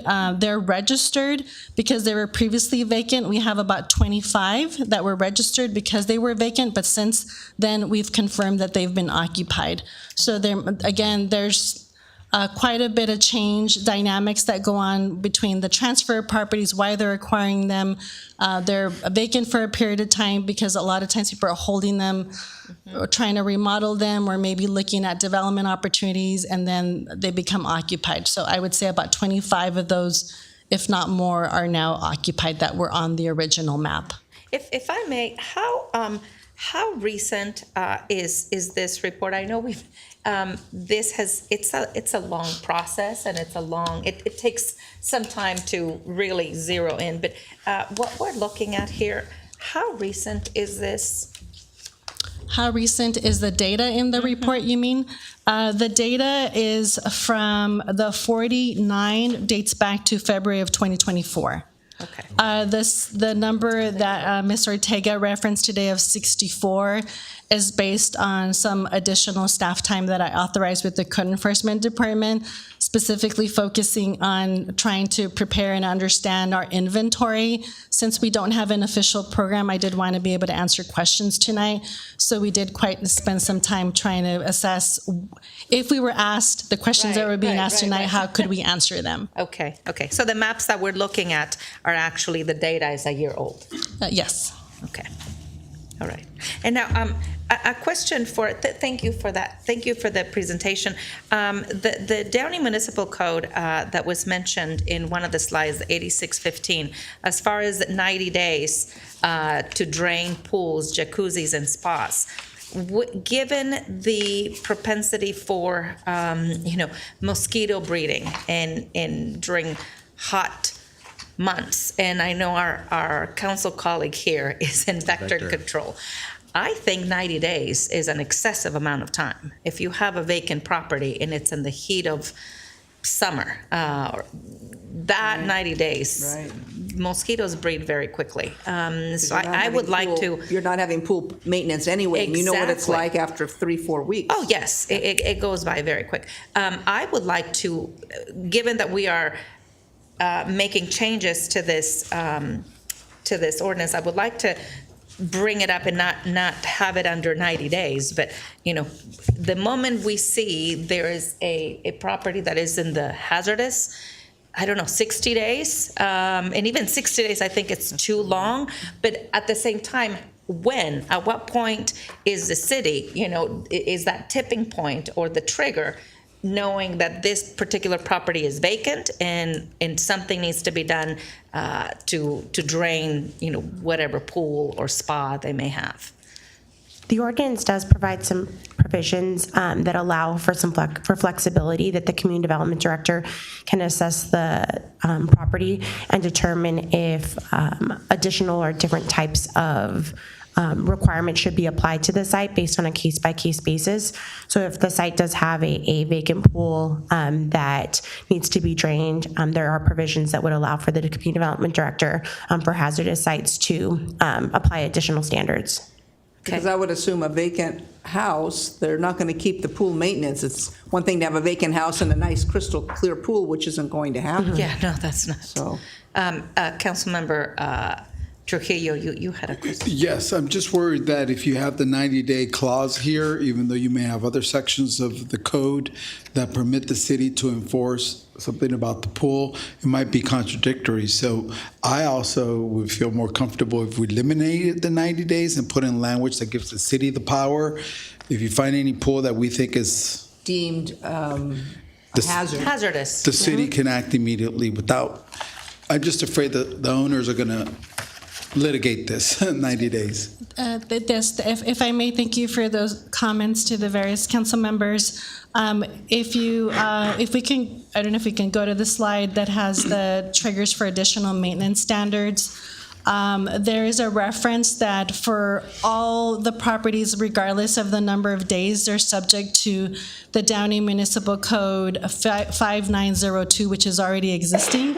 It's our public nuisance section of the code, which our code enforcement currently relies on for enforcing things like it's a week or 2 weeks and maybe just somebody noticed it and there's a pool that is causing mosquitoes. This general existing language without the proposed ordinance gives us the authority to declare unkept conditions related to property, to pools, to mosquito breeding as a public nuisance, and we can give and issue an administrative citation to further enforce the cleaning of the pool. But I hear the comment. It would be easy, if it's the pleasure of the city council, to move the item that requires the drain and fill and cover of pool, jacuzzi, and spa from 90 days to an earlier period. I think that would provide, I think, a clear, actually, it would help code enforcement.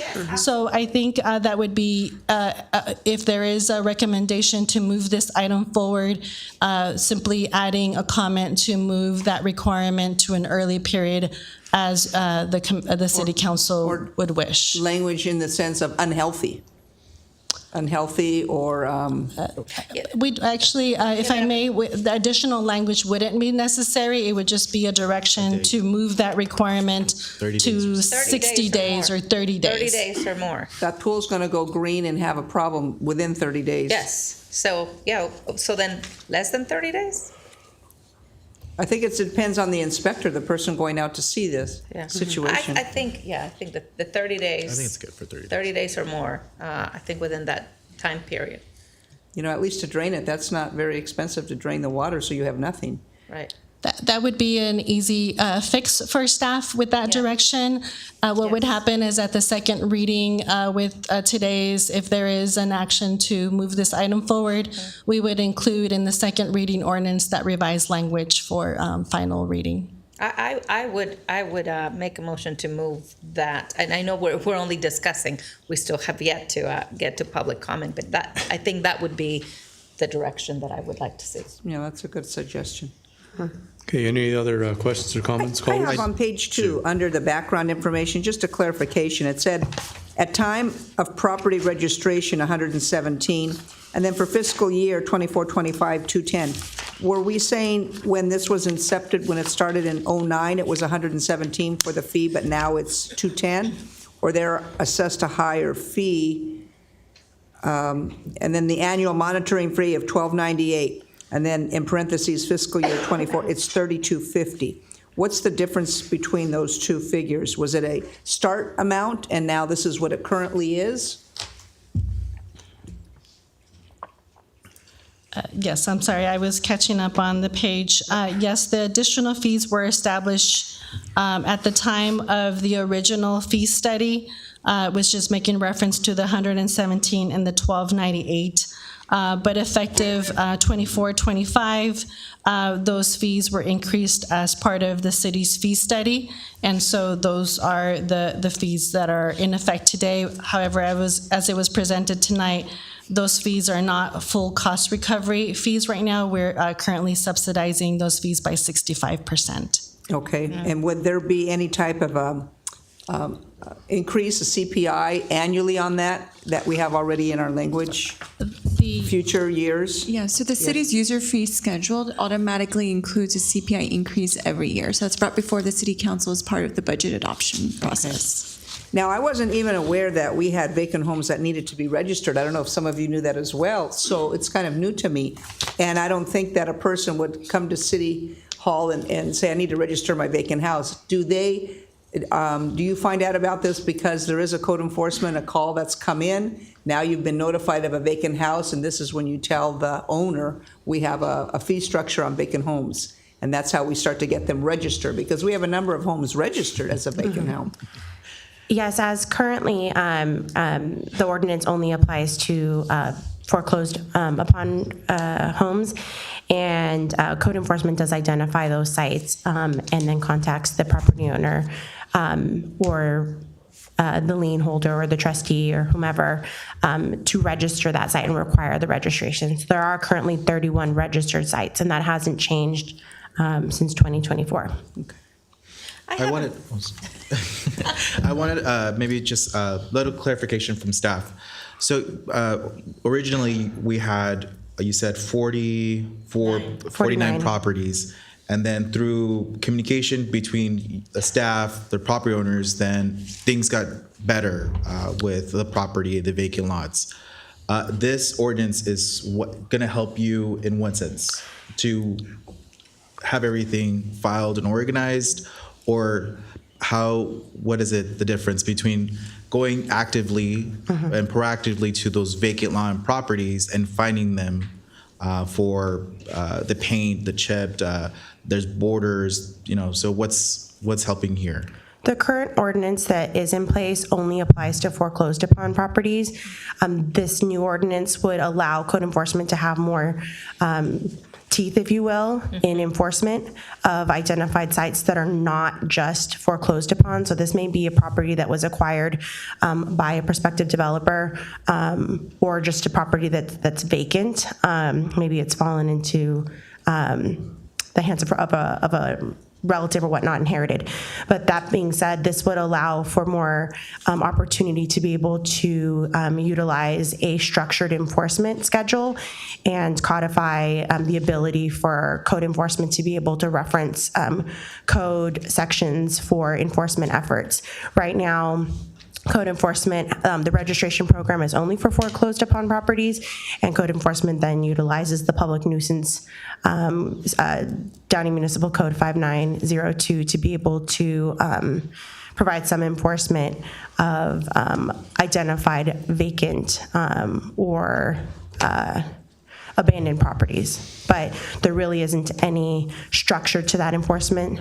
If this were to be approved, then code enforcement and community development department would be able to prepare an application, a process, an appeals process, and have that in a more conducive and helpful manner that would allow for enforcement. Okay, and so if there's properties that, and there's a lot of properties that are passed down to someone and they're not developing, but if there is vacant lots that are currently in the streamline to get built, and I know there's a couple properties, vacant lots in my district that are awaiting to be approved and continue moving forward, are they going to fall into these abandoned fines and fees, or are we going to kind of, because they are going to be developed and they're already working with staff to develop these properties? If there's a property that's acquired that's being in the process of going through building plan check, being developed, and working with city staff, typically city staff would reach out to a property owner and let them know there's trash, there's debris, there's graffiti on your property. They know that there's an active building permit application in process. City staff can work with that property owner. If this property then goes into, let's say, a hazardous condition, this then would potentially apply for an at-risk condition. Now I have a question. For the next reading, what would it take to be able to see, have a more updated report on where we are with vacant and unregistered properties, so that we know what is current in our city? It takes quite a bit of time and resources to put that together. I'd say at this point, we're really looking for direction if you'd like to proceed, because really it takes, at this point, we probably have spent maybe $10,000 to $15,000 in staff time just to put together this sort of a report. So we're looking to do that again. So if you like that, that's fine, but just want to make sure that it's understood that there's a lot of resources that will be involved in putting that list together, because we have to do a survey of the whole entire city, contacting property owners. That takes a lot of time and effort to accomplish. I understand that there might be desires to do that, but again, it takes a lot of time for our staff to put that as a priority. I'm comfortable with knowing that what we have now, just going to move forward to give them some teeth, and then maybe we can get an update later down the road, because I think this will change a lot for the vacant properties. As you've mentioned, this is just supposed to be for foreclosures when we have that bank, repo problem back then in '09. But it wouldn't. No, I agree. I don't think we need to spend additional monies in getting that. But I want to move forward with this. And correct me if I'm wrong from staff, this ordinance really is designed to make sure that if you've got a property that is abandoned, that the cost of city monitoring that and making sure that it maintains compliance is recovered from us. Otherwise, we're resorting to basic code enforcement actions, which means that we just get the basic, I think the $100, $250 fee for that. This allows us to actually cover our costs, actually going out there regularly and making sure that they're keeping their property in good shape. Yeah, I would think since these reports take a while to generate, come press time, there's always going to be updates that could be added. But I mean, I guess they'd be relevant to whenever we we discussed those. Trio, did you have a comment? I did. Is there a mechanism in place for homeowners who register their property to later, or I should say, is there an obligation for them to let us know it's not vacant anymore? Citing the example of Councilmember Ortiz, I also know for a fact that some of these are already occupied. It almost seems like with emails, there should be a way where yearly perhaps we can say, hey, is your property still vacant? If not, we could update it. Is there a mechanism we could put in place where they can tell us, I'm now, occupying the property, take it off your list? So if properties are identified and registered, there would be communication between the property owner and code enforcement, regular monitoring, and that would be the opportunity for that relationship to be built and the property owner to then update the city that the property is no longer vacant. Code enforcement could go out to the site, do an inspection, and determine that that is in fact the case, and the property could be deregistered if it's in stable or occupied condition. There is also, let's say, if a property has been identified as a vacant or abandoned property and being required to register, there is a mechanism for an appeal of that determination by code enforcement, and the property owner is able to negate the facts and state that these are the reasons my property is not, in fact, vacant. Got it. Thank you. All right, any other questions or comments, colleagues? Okay. I will now open this item up for public comment. Deputy City Clerk Estrada, did we receive any written correspondence to be incorporated into the record? No, Mayor, we did not. Thank you. Members of the audience wishing to address the City Council regarding this public hearing item may come up when your number is called. I will be calling yellow number cards for this item. I remind speakers you have 3 minutes to address the City Council, and your comments must be regarding the public hearing item only. Deputy City Clerk Estrada, how many speakers have taken a number? 1, Mayor. Thank you. Speaker number 1, please come forward.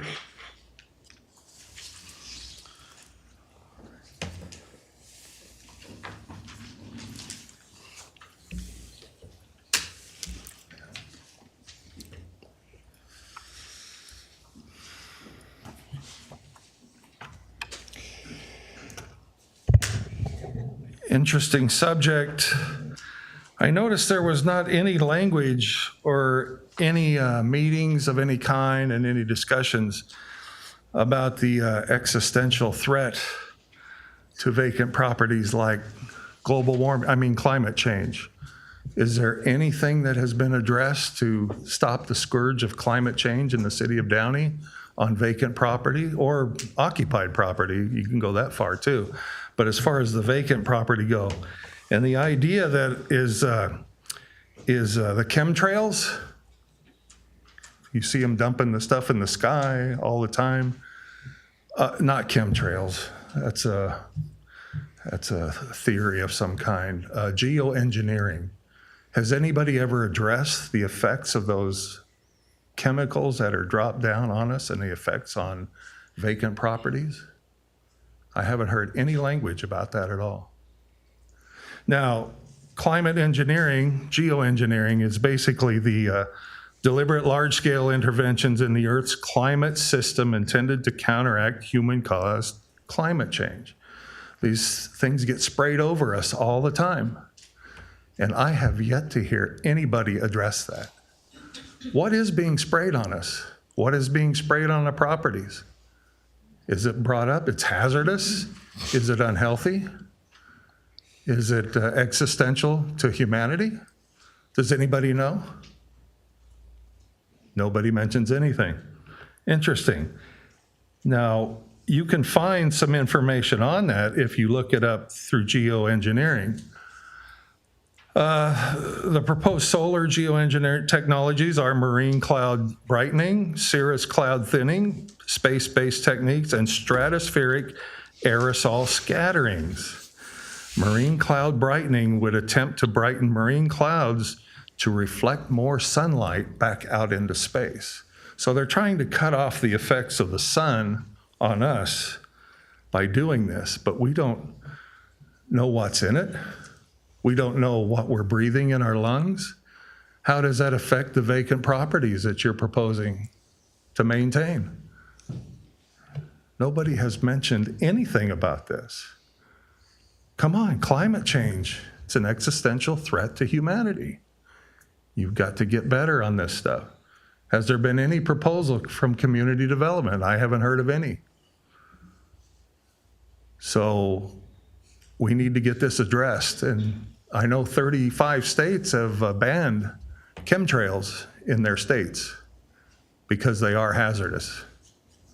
Is Downey going to be a city that stands up and declares chemtrails or geoengineering in Downey? Thank you. Thank you. I will now entertain a motion and a second to close the public hearing. Move to close public hearing, the Second. comments in the public hearing. Thank you. Time is 8:19, so ordered by the mayor.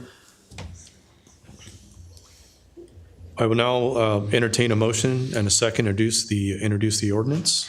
I move to introduce the ordinance with the modification that we discussed from 90 days to 30 or more days for the emptying of the pools, spas, and any other body of water that a vacant property may have. I'll second. Okay, there was a motion and a second. Please vote.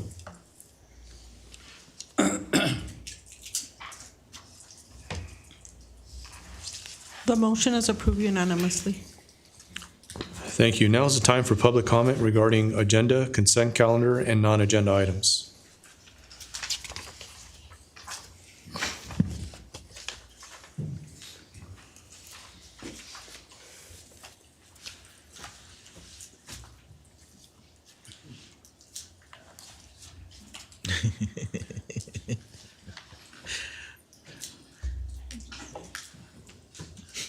The City Council will now take public comment on agenda, consent calendar, and non-agenda items. If you did not receive a number card and wish to speak, please proceed to the back of the room to be issued a number card by city staff. We will be calling blue number cards for the public comment period. Before we begin the public comment period, we would like to remind members of the audience that the city's meeting rules contained in the Downey Municipal Code prohibit any conduct that disrupts, disturbs, or interferes with the orderly conduct of the meeting. Copies of the meeting rules are located in the back of the chambers. Members of the audience and speakers who violate these rules and cause a disruption will receive one warning and then may be removed from the meeting. Violations of the rules of decorum for council meetings may also result in an administrative fine under the municipal code or citation for a misdemeanor under Penal Code Section 403. The City Council acknowledges the right of the public to address it.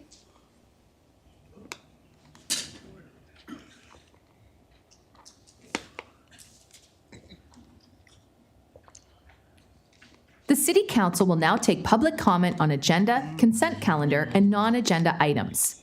If you did not receive a number card and wish to speak, Thank you. City Clerk Duarte, did we receive any written public comment to be incorporated into the record? Yes, Mayor, we did.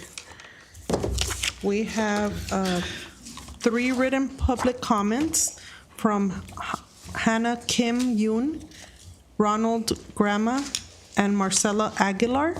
The comments submitted were the exact same comment, and they commented in support of the security rebate program and requested that homeowner associations and apartment buildings be classified as businesses for the rebate program. And then another public comment from Byron Martinez, who asked the city to consider installing more level 2 EV charging stations in the city. And that is all, Mayor. Thank you. How many speakers have taken a number? We have a total of 7, with speaker number 6 who has left the meeting. Thank you. Based on the number of speakers, each speaker will have 3 minutes to address the City Council.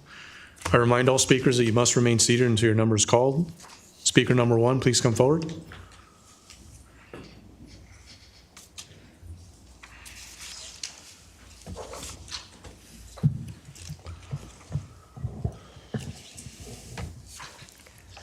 Hamas, Hezbollah, and Iran have stuck their finger in the apple of God's eye when they attacked Israel, and they will pay a terrible price.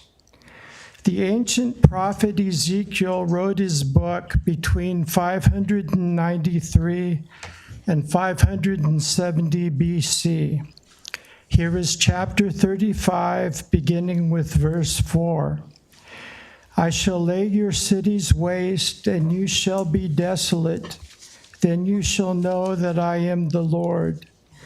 Because you have had an ancient hatred and have shed the blood of the children of Israel by the power of the sword, at the time of their calamity, when their iniquity came to an end. Therefore, as I live, says the Lord God, I will prepare you for blood, and blood shall pursue you. Since you have not hated blood, therefore blood shall pursue you. These Hezbollah and Hamas terrorists who are being killed by Israel should have taken warning from the writings of Solomon. He who is often rebuked and hardens his neck will suddenly be destroyed, and that without remedy. Proverbs chapter 29, verse 1. If you would like to have information about how you can provide relief to poor Jews living in Israel, many of whom are elderly Holocaust survivors, visit this website, ifcj.org.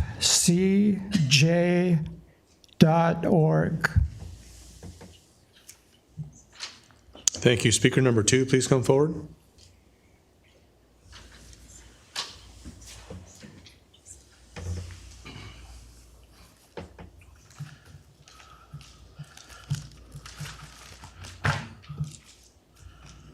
Let me get ready real quick.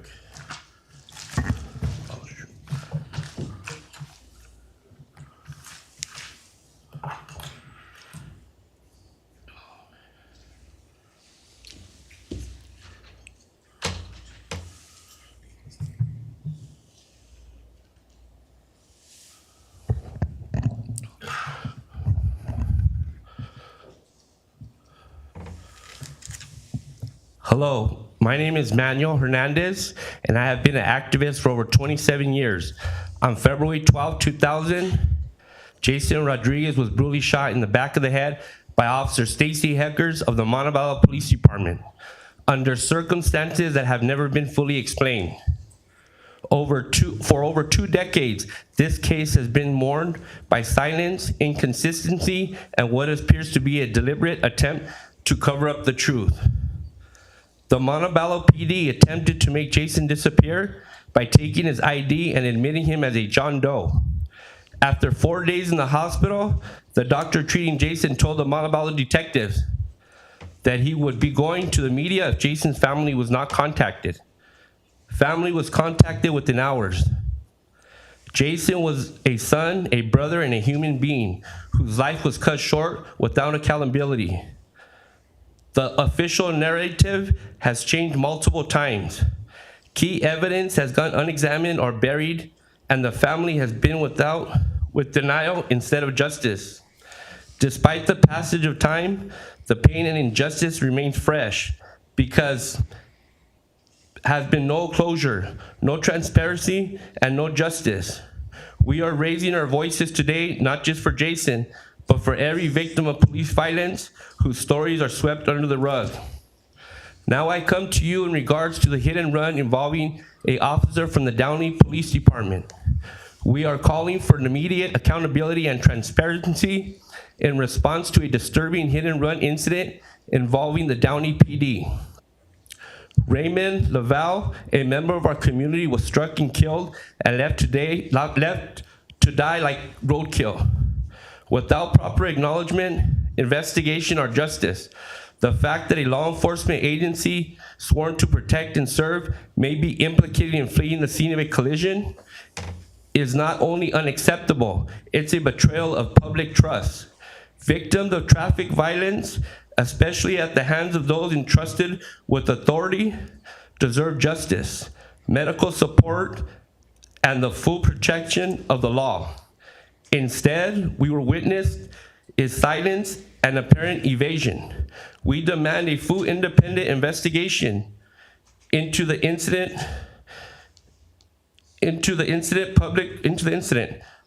Public release of any body cam or dash cam footage related to the event.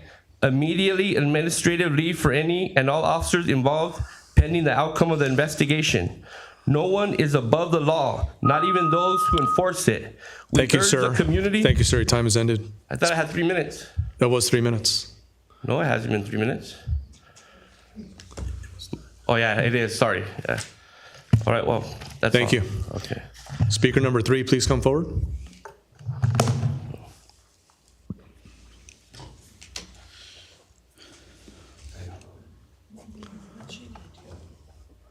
Hi.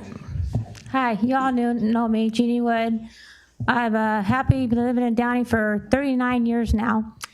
And when I'm not tending to my husband's needs with Parkinson's, I am most happy volunteering. And I want to, again, thank my city and my council for letting me do that. I started 26 years ago with the Chamber of Commerce, and I did it because I was so shy. I'm still shy. And I get nervous in front of people speaking. I still do that too, but but I did that because I want to overcome that fear and get out of my shell. So 26 years ago, I started the Chamber of Commerce, and I'm still going. Then I started the Downey Theater, and then I went to my Citizens Academy class with the police department. And boy, did they give me a thorough background check, Chief. But thank you for letting me pass the background check, and now I'm happily been with the Downey Police Department for almost 10 years now, I think. Then I did the Parks and Rec Department under Jason, and I've never missed a meeting except I missed the last one because of my knee. But other than that, I have a perfect record. I never missed a meeting. And I love the fact that I'm the chairman of the Parks and Rec Department now, because that also is challenging to overcome your fear of nervousness and speaking. So I thank you, and I thank you, Mayor Soto. Sosa, I'm sorry. See, I'm a little nervous. Anyway, Mayor, for letting me stay on the Parks and Rec Commission. I love that commission so much. So thank you for that. Thank you for my police. And Fire Chief, I'm still waiting for a job with the fire department. And this to my city council, I still have a lot of time on my hands, so if there's anything else I can do for my city, please, I want another job, okay? Volunteer job with the city, anything. And thank you again. Now I gotta get off my knee. thank you for your service, Jeannie. Speaker number 4, please come forward.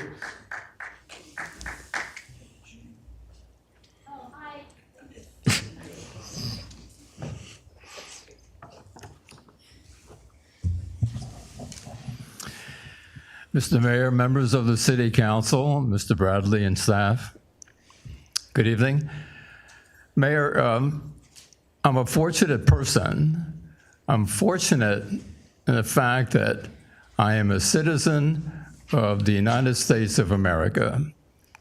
I enjoy many benefits that many people do not have. I can stand before you here and say almost anything and get away with it.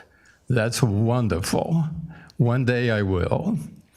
But basically what I'm indicating is that I hope that in the future there will be more consolidation.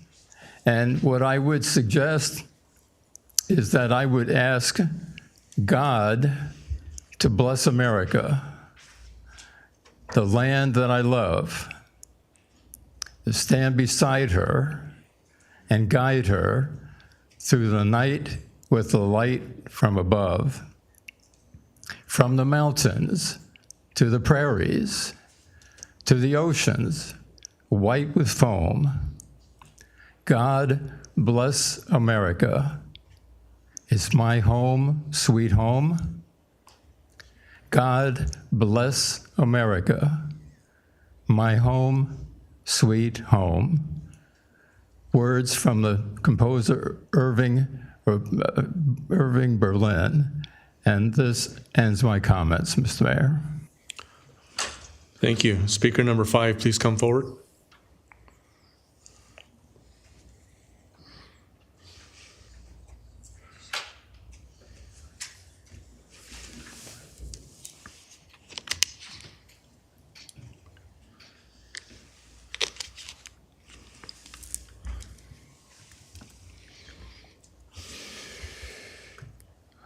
I'm always a little nervous and shy myself.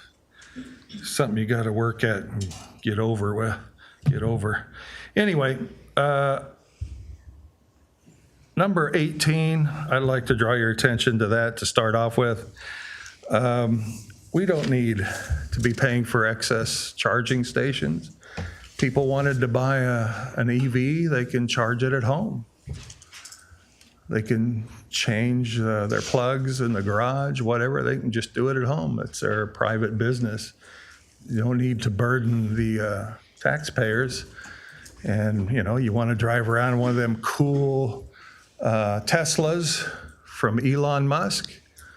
It's pretty glamorous now. It wasn't a while ago. People were vandalizing it. These activists or operatives were setting them on fire and things as such. But now I see a lot more of them out there. And, that's fine. If you want to drive an electric vehicle like that, charge it at home. Just keep in mind, it takes a lot of fossil fuel to power the battery for those and charge them up. A lot of coal-produced power to charge that EV. So let's not be bagging on fossil fuels that much. Secondly, appropriate $40,000 from Measure D monies to implement the program that came out in the Downey Patriot about offering $250 up to $1,500 for people that put security systems in their homes. Why don't you just subsidize people buying a firearm for their protection if they need that much protection in Downey? It's a thought, especially the women.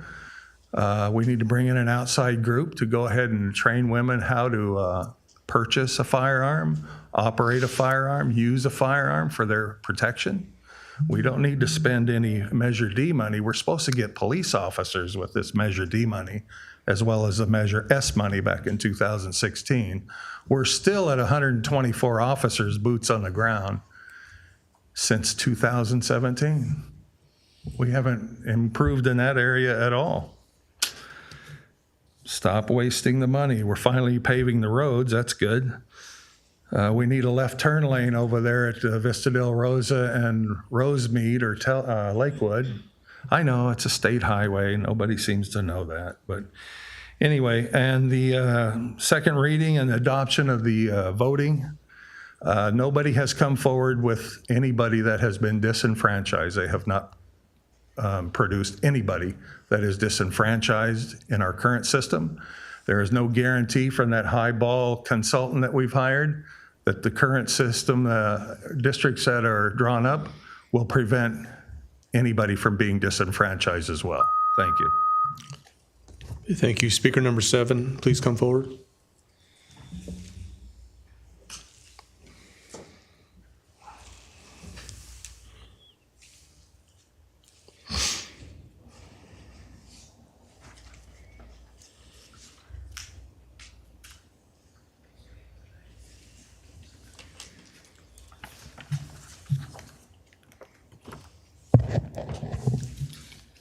Lee Squire, Vietnam era veteran, federal civil rights advocate. Mayor and City Council, stand for the flag, kneel for the fallen. Number 1, where Mayor is my recognition of Holocaust Remembrance Day on behalf of the Downey Jewish Temple. Anti-Semitism is anti-American. 2, National Police Week. Since Trump has been president, when was the last time he said defund the police or engage in any form of persecution? Has not happened. And it will not happen with the new AG Pam Bondi and President Trump. On Memorial Day, I'm requesting a wreath on Memorial Day that also will have the picture of the Purple Heart and Medal. And adjacent to it is a stand with a dozen yellow red roses honoring all of the Gold Star parents/families for relatives that were killed in combat. God bless Israel, God bless America, God bless military and its veterans, and God bless local policing and families across America. That concludes my comments. Thank you. Is there a motion and a second to close public comment? Make a motion to close public comment. Second. Sorted by the mayor. Now it's time for consent calendar items. Are there any council members that would like to remove or abstain from an item? Yes, Mayor, I need to recuse myself from item number, let's see here, 6. Thank you. Any others? Is there a motion and a second to approve the consent calendar? I move to approve the consent calendar. Second? Please vote.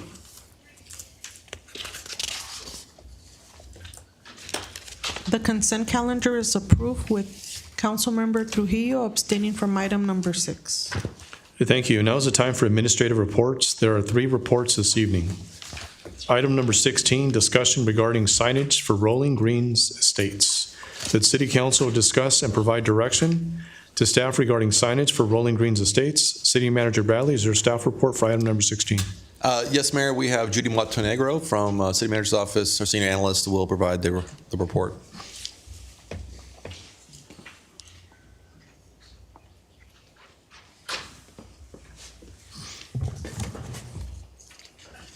Good evening, Mayor Sosa and members of the City Council. Good evening.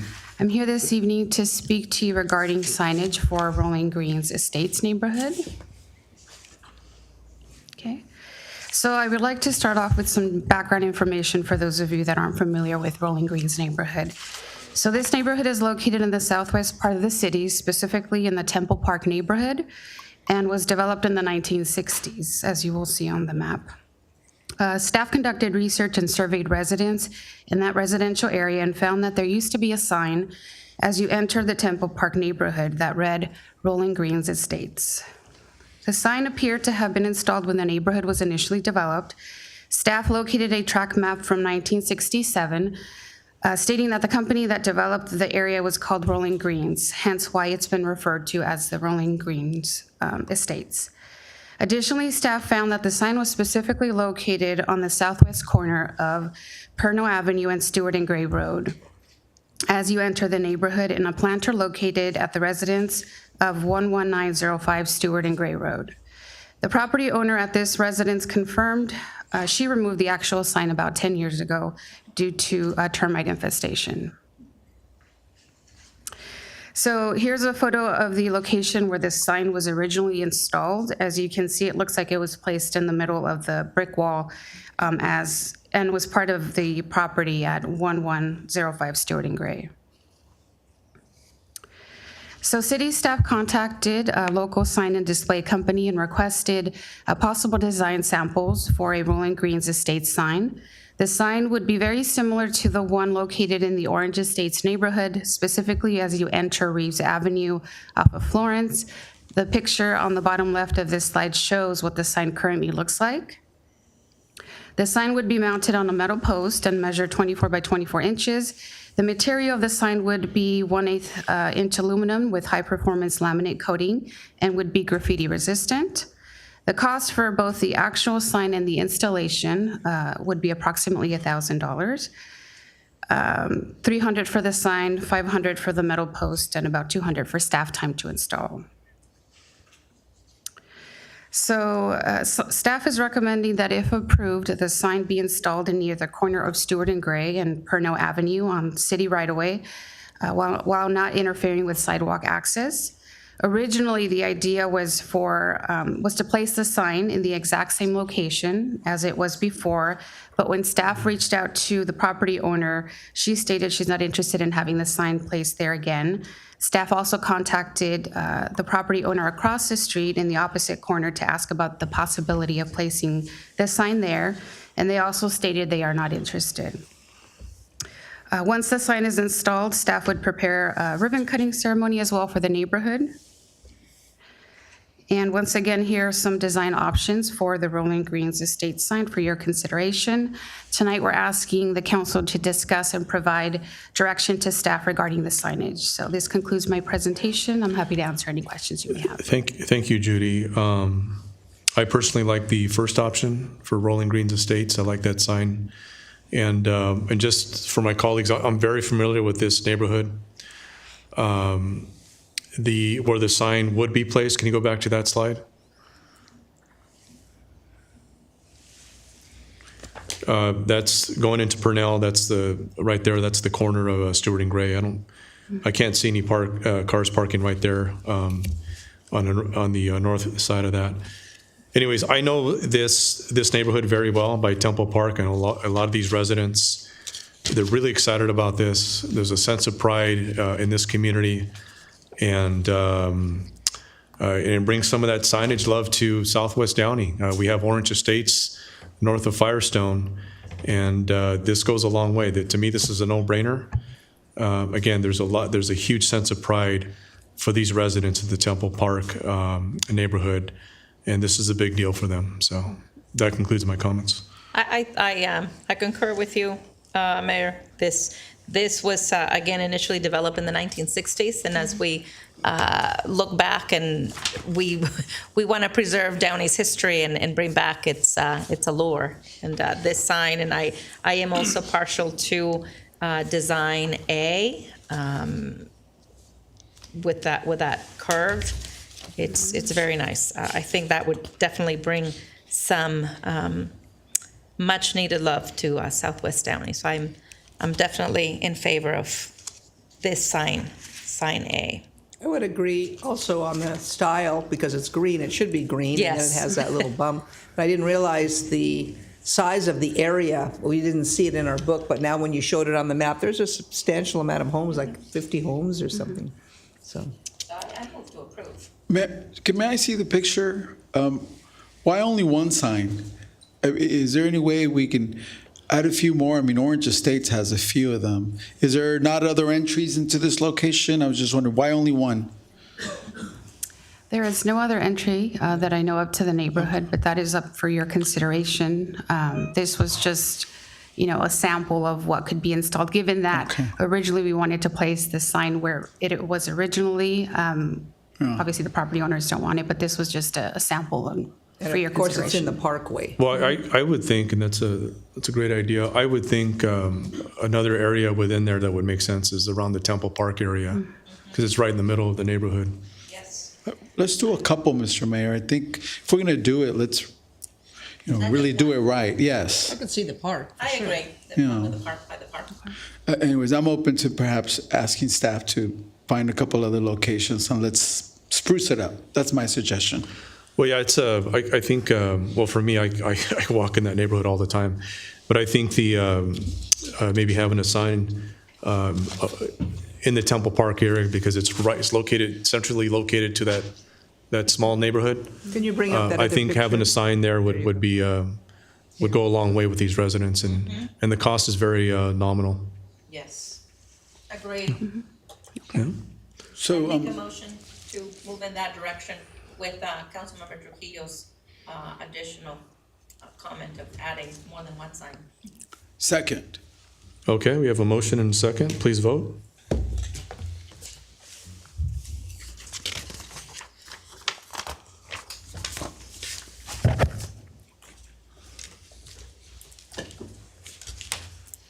The motion is approved unanimously. Thank you, Judy. Thank you, guys. Now we'll move on to item number 17, discussion regarding a home and business security rebate program. That City Council discuss and consider approving a home and business security rebate program and appropriate $40,000 from Measure D monies to implement the program.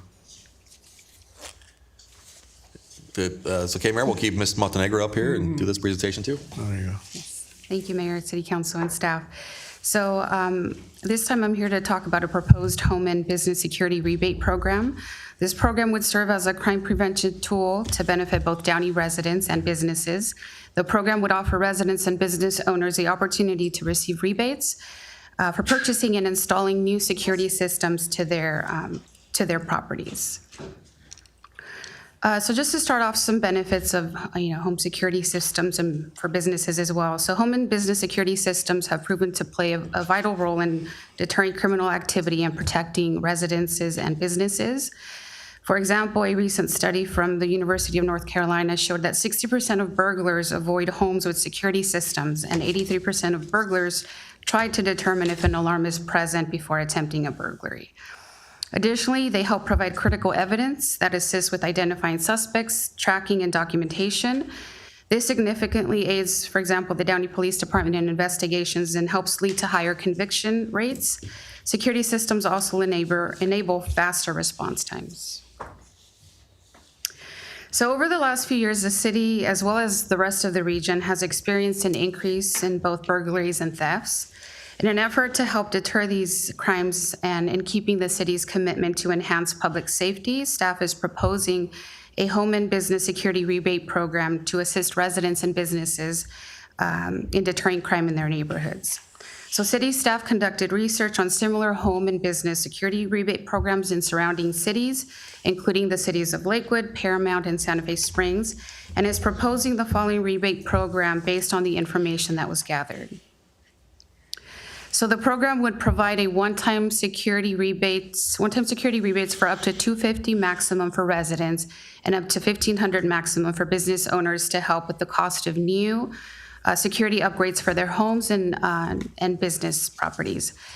More specifically, this includes surveillance cameras, alarm systems, motion sensors, floodlights with cameras, and doorbell cameras. The rebate will not include hardware such as screwdrivers, hammers, bolts, etc., nor installation cost. So eligibility requirements for it would include the following: reside in Downey or have a business in the city, a current utility bill with Downey residential or business address, a receipt or invoice showing purchase of new equipment. Application must be submitted within 60 days of the purchase date.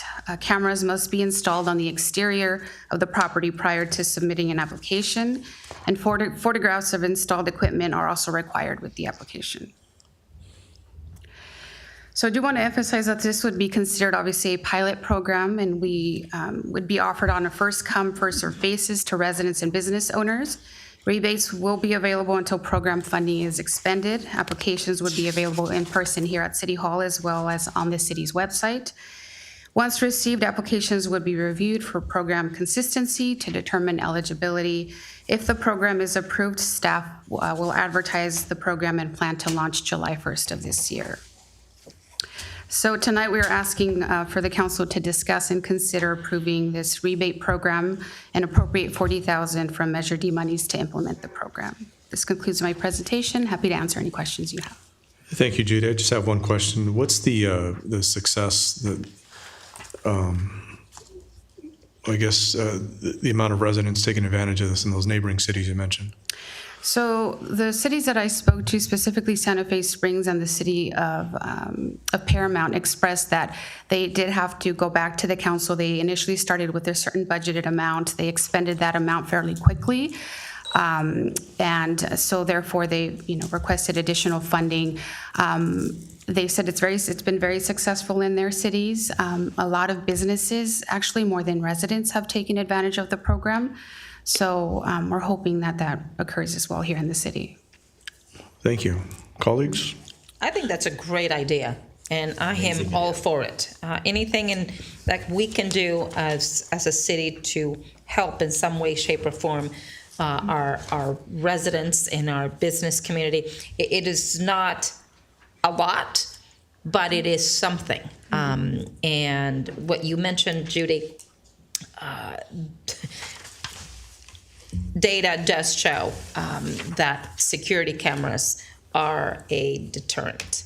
So I favor this. I echo my colleagues' sentiments. This is a great idea.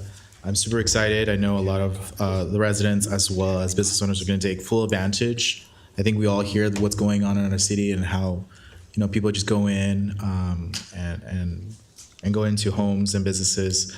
I do have one question. If you could help me out. If you can go back to the slide, you said right here. Cameras must be installed. Maybe that's not the one. Maybe the afterwards. Maybe it was like the last slide you were in. There we go. How long would it take for residents or business owners to know if they get approved? Is it at the moment they submit the application? It would take. Or it would take? It would take staff just a few days to review the applications, and also depending on the amount of applications that we get when we launch the program, I would say a week or two to review the initial applications. And it's just going to review that application. You're not going to go to the resident's house to see if they have the cameras? No, I mean, obviously, you know, as one of the requirements is you have to submit photos and receipts of the systems that are purchased. So we would just rely on the application and the information submitted, all the attachments. This is a great idea. Thank you. I had a couple comments, if you don't. It's a great idea. I do approve. I think it's something that will incentivize people to do it if they were thinking maybe not to. If we have, this is to launch July 1. This was a pilot program until funds are gone, so we might be able to increase it or continue it on at a certain time or revisit, say in December, something of that nature, like end of year. I did the math that if it was a resident at $250, we could supply 160 rebates, so 160 at $250, and businesses of that would be getting $1,500. If it was all businesses, that's 26. So, you know, it's a combination. You might have about 80 residents and 15 businesses. I think we will be needing more if this kicks off, so we could be prepared for it. And also, we received some correspondence. HOAs, HOA homeowner associations, would they be categorized as a business? Because I can see them wanting that. And these letters that we received, the emails, they were asking that if they put it in certain areas, they could have an increased cost, not just like a homeowner at $250. Could they be into a business category? You know what, that wasn't initially part of the program. I did reach out to the few cities that have the programs in place to ask specifically about that, and they do not include HOAs. Obviously, the residents living within the HOA units would be able to apply under the resident program part of it. But from experience in the cities I contacted, they do not include HOAs as businesses. I'm thinking that they have a lobby or where the mailboxes are. If they wanted to put one in there and the HOAs would maintain it, then the owner could have one by their own doorbell. I think we might have an adjustment if that was the case. I think from staff's perspective, and this is for council's consideration, is that generally you're looking for like a little office space on the premises, whereas a commercial business that gets the $1,500 is doing the whole property. And an HOA, if they're doing that, then that might fit into the commercial category. But generally, the residents that live there are the ones getting the rebates for the property on the outside of it. So there's kind of a little bit of a disconnect there, but that's sort of our thinking on the on the. I just want to make sure we address, the comments that were sent to us and how City we Manager feel on Bradley, that. if I could also add to that as well. So a lot of this is also based on data that was received from the police departments or sheriff's departments. And so when looking at the data to see what burglaries or thefts really have been targeted, there's a breakdown for that it's really residential and businesses and the commercial area. So working with PD, we were given that percentage breakdown. And so we have that data available. So that's also why that was a suggestion to limit it now and also the surrounding cities. But of course, when we bring it back, if it is something that's really interested from the community, we can always reevaluate that. But right now, it was data driven where we're targeting where to put them. Okay, understood. Thank you. I have a question, Mayor. So the traditional Ring camera, battery operated, is about $100 on Amazon. The one with the floodlights, about $200. Would those qualify? Mm-hmm. Wow. And Yeah, those for are a maximum of $250, obviously, per property owner. And those Ring cameras are very helpful for police purposes. I know frequently we get those. Great program. I think it's a great investment. Thank you. So they can submit, residents and business owners can submit receipts for $300, and if approved, be reimbursed $250. $250 max, Yeah. yes. And they must purchase these items starting when? Within 60 days. So they have to submit the application. The purchase has to be made within 60 days. Of July 1st when the program kicks in? So we won't be accepting purchases before July 1st? No. Thank you. Just so we can notify our residents So July 1st. I could wait and buy, I'm going to wait and buy mine after July 1st. I will now, is there a motion? I make a motion. I move to approve. I second. Please vote.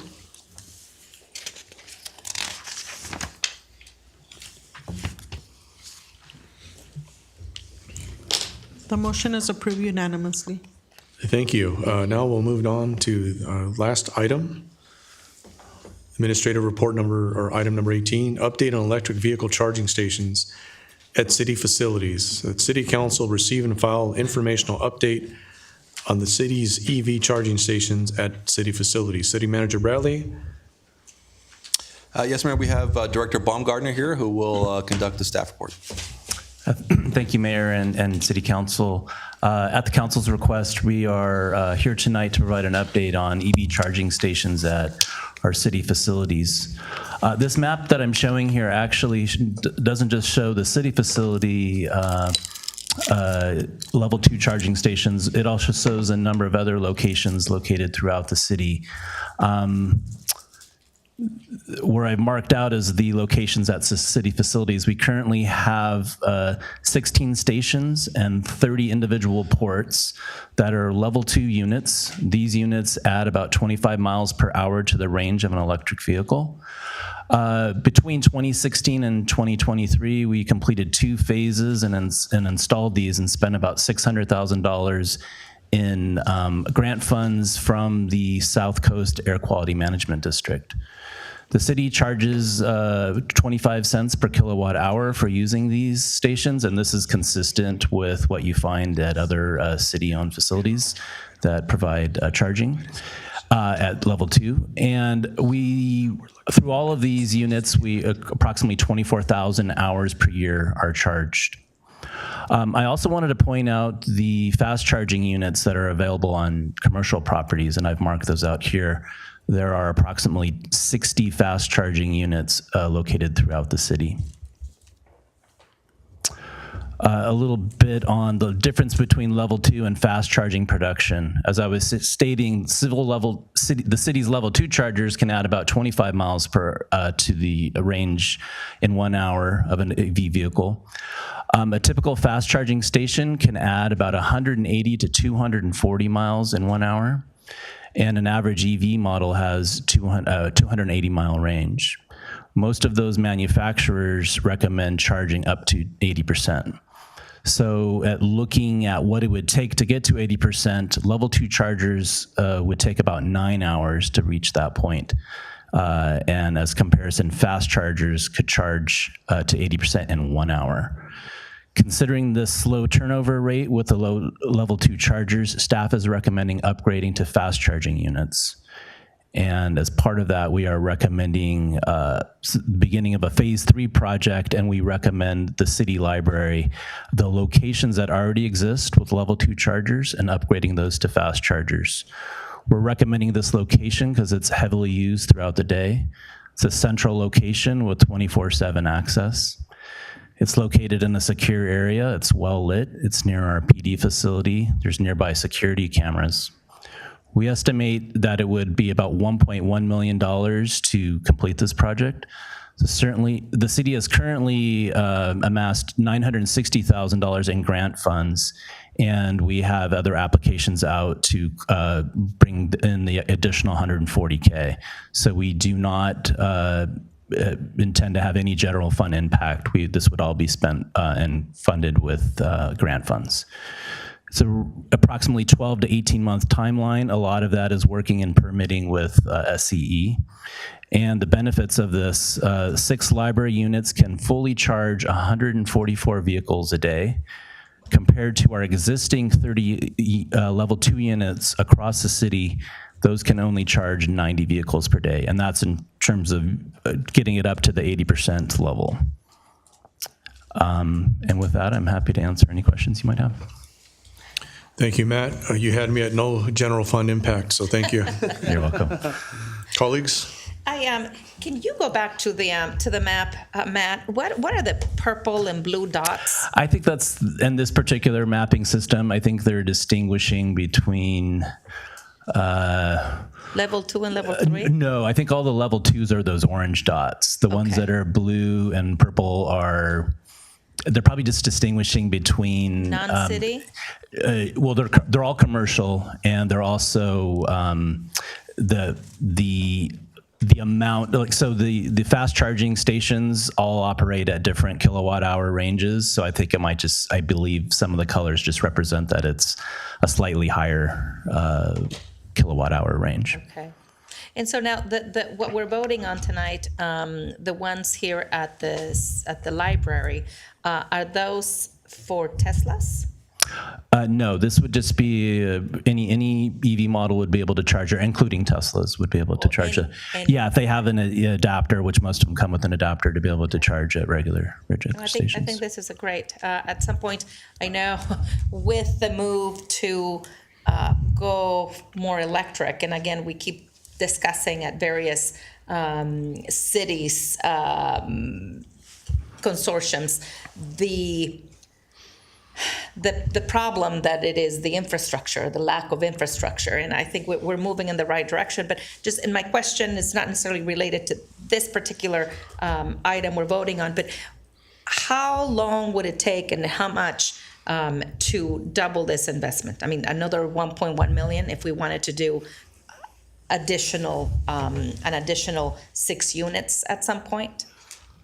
Yeah, I would estimate it would probably take us another 3 years, depending on how successful we would be in getting grants. But it took us 3 to 4 years to get these funds together to do this next level. So. And you think the state would be really giving these out, considering the push for electric? Huh? We keep looking for it, and if they got it, we'll take it. All right. No, well, this is great. Thanks, Matt. You're welcome. I know that we are by 2035, the go electric. Is the city mandated for X amount of charging stations by then, or we have to kind of anticipate putting more in, or that hasn't come about? That hasn't come about. I think we do our best. We're used to mandates, so I figure there's got to be something, right? Between city and commercial properties, meeting that goal. And then in the analysis, you talked about how the revenue that we receive, it balances out with the cost, so we're not making anything. No, I think the intent is to just cover our costs, and we are very close to that number. So no expenditures to residents, like you said, and it's a faster charging and a good location, and it's definitely a win-win. Yes. Move to approve. Okay, there's a motion. There's a second. Please vote. Thank you, Matt. Thank you.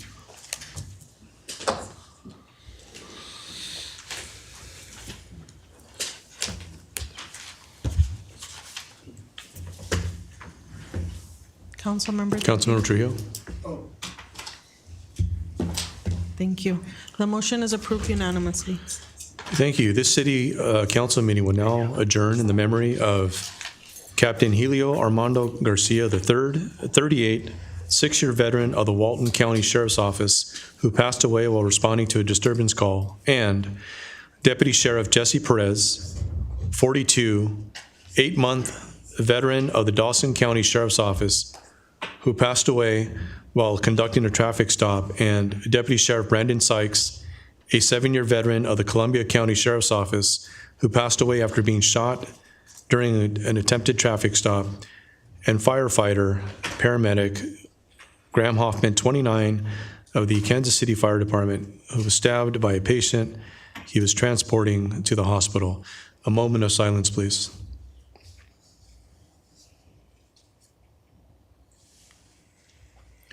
This meeting is now adjourned. The time is 9:07.